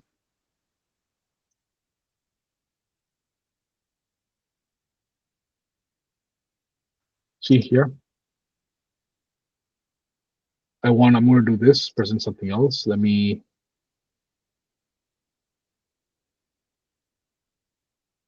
go here, right click. If I go to detail, show me a little bit more detailed view, but I'm just going to go here. So there's two ways of closing a task, okay? One, you can click here, right click, end task here, but that might not close everything, okay, with Excel. But if I go to detail, I go into detail here, you see it highlighted excel.exe for me. When I right click here, it gives me the option to end process tree, which means anything that gets involved with Excel, close it for me. So I'm going to hit this. So this tells me, do you want to end the process tree for Excel tree? If program opened or process are associated with this program tree, they will close and you will lose any unsafe data. If you end the system process, it might result in system inability, or you sure you want to continue. I'm just going to end process tree, which you see the Excel here got closed. So it closes anything and everything with Excel, okay? A tree means anything and everything, okay? That's what it means. See the memory usage now has went down. Okay, and if we go into performance and then memory, 5 gigs available, okay? So that's how you actually close a program completely. You can just do end process, which closes a program, but sometimes it might not close everything. I know with Google Chrome, if I do want to close everything here fully, I have to do it through the tree itself. So I go here. You won't even get more information because it's you just go in details. I have to find the Google Chrome's program. Yeah, see here, that individually, I have to close end process tree. It'll just close all the Google Chrome. So this is why Google Chrome, it's a very heavy on system sometimes, okay? If they have multiple tasks or multiple programs opened up. So that's the reason why Google Chrome, you'll see always taking up more space here than it needs to. But that's how it is, okay? But any questions so far, guys, on disk, memory, and CPU? This ones you need to understand, okay? Right. Next is Wi-Fi usage here. If they tell you that my Wi-Fi is running slow or anything like that, you can go in here and see a test. This one tells you the SSID that I'm connected to, which means a network name. I'm connected to Wi-Fi name called C-Tech Training PH5 IT Training. It's the office's Wi-Fi here. And the connection type, what type of connection? Oh, let me share just the application stuff. You guys can better view this. Okay, so you see here, this is a C-Tech Training. This is a Wi-Fi name I'm connected to. This is how much data it's sending out of my computer. This is how much data it's receiving inside my computer, okay? This is pretty real time, which means right now it's what's happening, okay? Close to what's happening right now. And this is an IP address from my office right now, what I'm connected to. We'll go through IP address and everything, IPv6, and the signal strength, okay? Which just gives you a picture of how much strength you have, which means I have full strength right now because I'm just sitting right beside the router right now here, okay? If it's low like this, or if your graph is running differently, you understand, you'll start to see a trend, okay, here. But usually with the Wi-Fi troubleshooting, it's most likely will not be in the computer itself, okay? It'll be the router placing or something, the placement of the router itself. But what you can see is if this is if I have another laptop and if I have in the same spot, if the Wi-Fi signal is very, very low, it can be a very good indicator that the Wi-Fi chip itself, it's not malfunctioning. It's not working as supposed to be, okay? So I will ask the manufacturer to replace the chip for me. I won't do it, I'll just send it off to warranty, okay? Does that make sense, guys?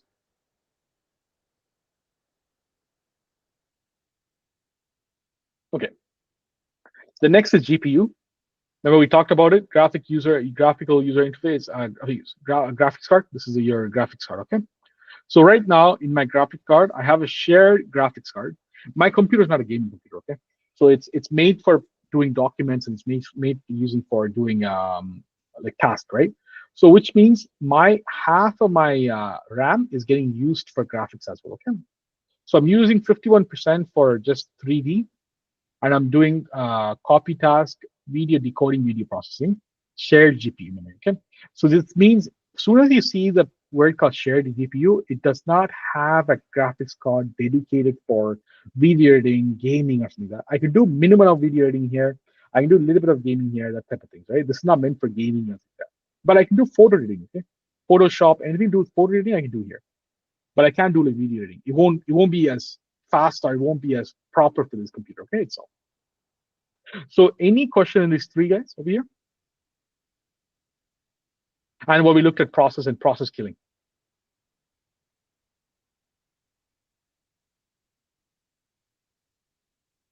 Okay.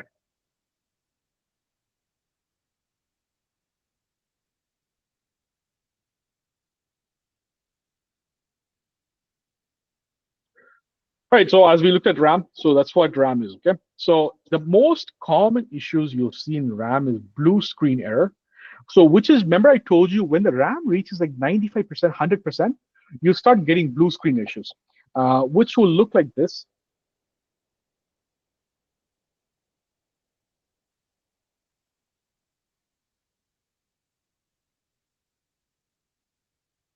Oh, sorry.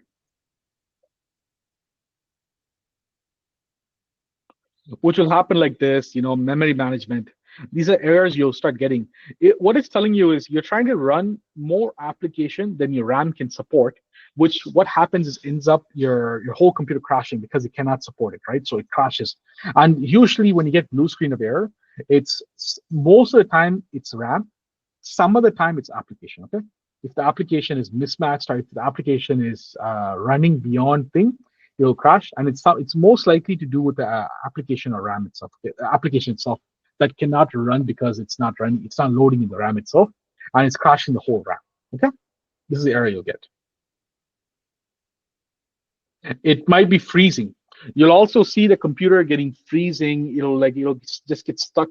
It also means RAM issue. It could also mean RAM issue. Okay, it doesn't always mean RAM issue. It could also mean RAM issue. Slows down because your RAM is at 95, 90%. Your computer will be slow because your application cannot run at its full potential, so it'll start become slow. Okay, and fail to boot. If your RAM is crashing or your RAM is defective, you won't be able to boot. You'll get like some noises, like beep, beep, beep noise, or some noises, or your computer light will come on and off. You can usually contact your manufacturer or your desktop team in your department can help you. Okay, that thing. Any questions so far, guys?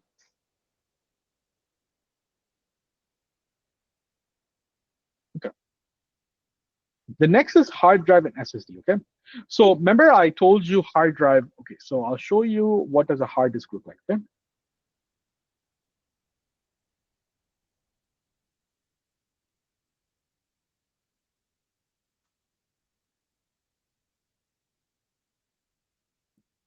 So when you open up a hard drive, it will look something like this. Okay. It will have a couple of teeth. Remember like a record player, what we used to have back in the day? It's like that. Okay. So it'll have disk 3, 2, or 1. So when the disk spins, the data gets written onto the spinning disk, okay? Which means the speed of the hard drive is determined by RPM, okay? Rotation per minute. So how speed the hard drive spins is what makes the hard drive speed for data writing and reading, okay? But it comes with also, when you have a lot of moving parts, remember it also comes with defective, right? Sometimes the hard drive will stop working. Sometimes the hard drive will, like you'll hear a clicking noise because moving parts, anything can go wrong, right?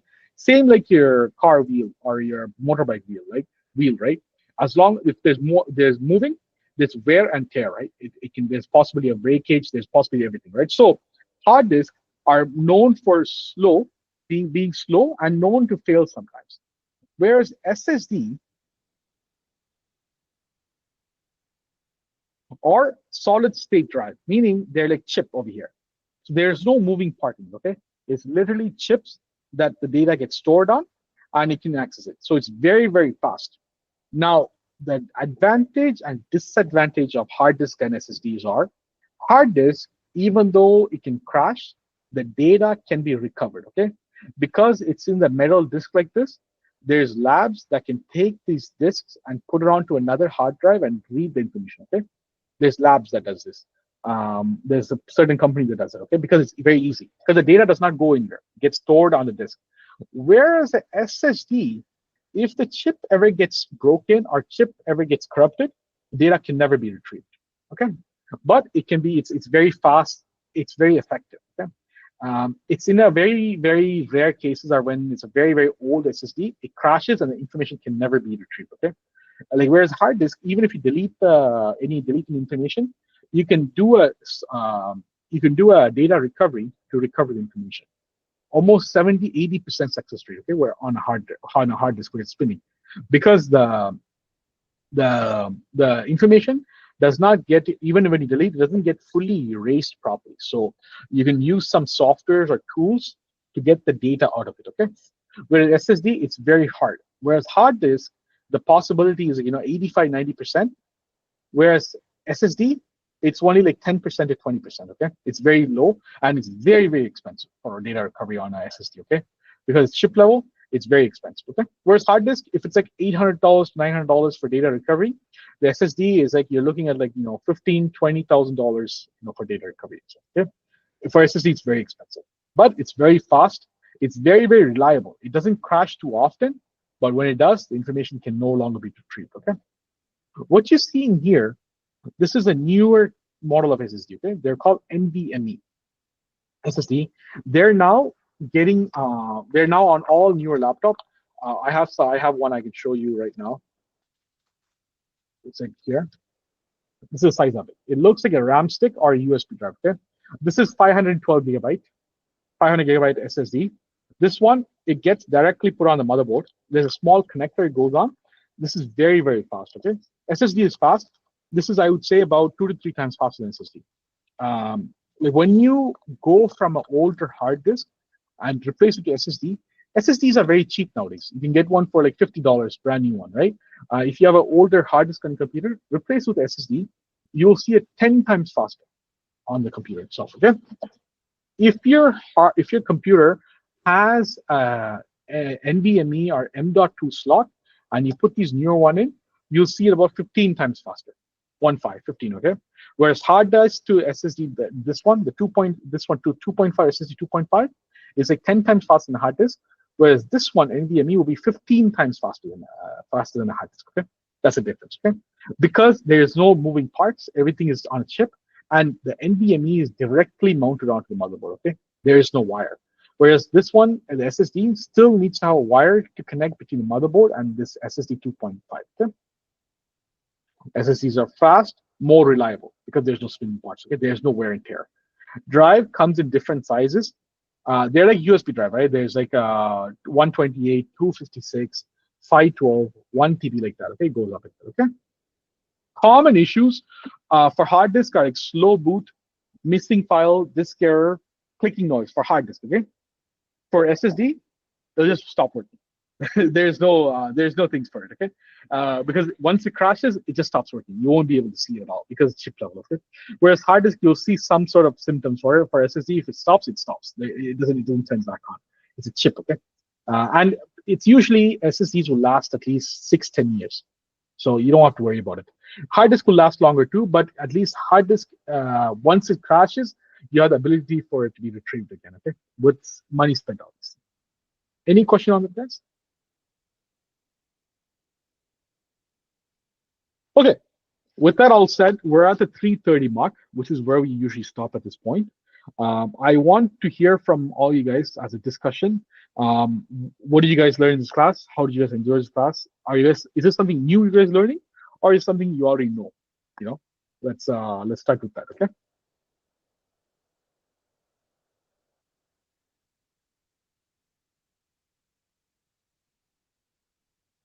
Anybody can start unmuting themselves and talk.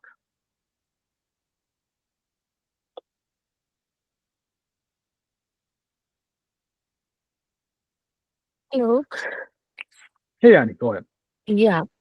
It was a great learning session. And starting, if I start with the like departments in IT, I was aware about just 3-4 departments. Mhm. And today I came to know at least 9 different departments.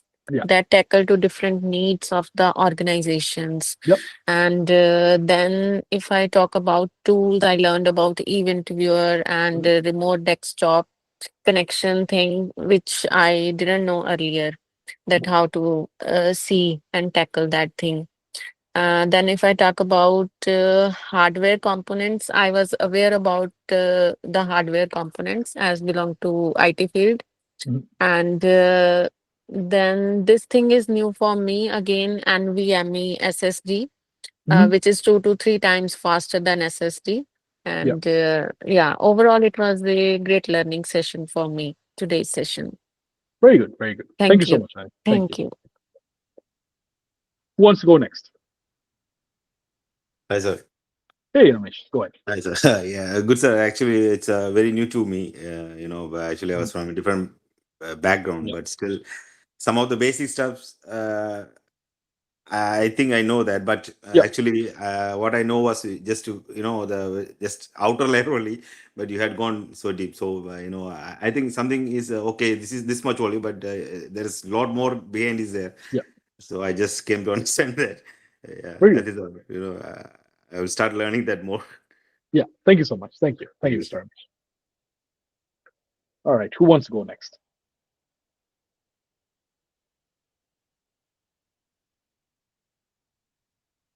So, Hey, Udesh, go ahead, man. little bit basic things earlier I Mhm. know. Mhm. So the fundamental of that hardwares. Yeah.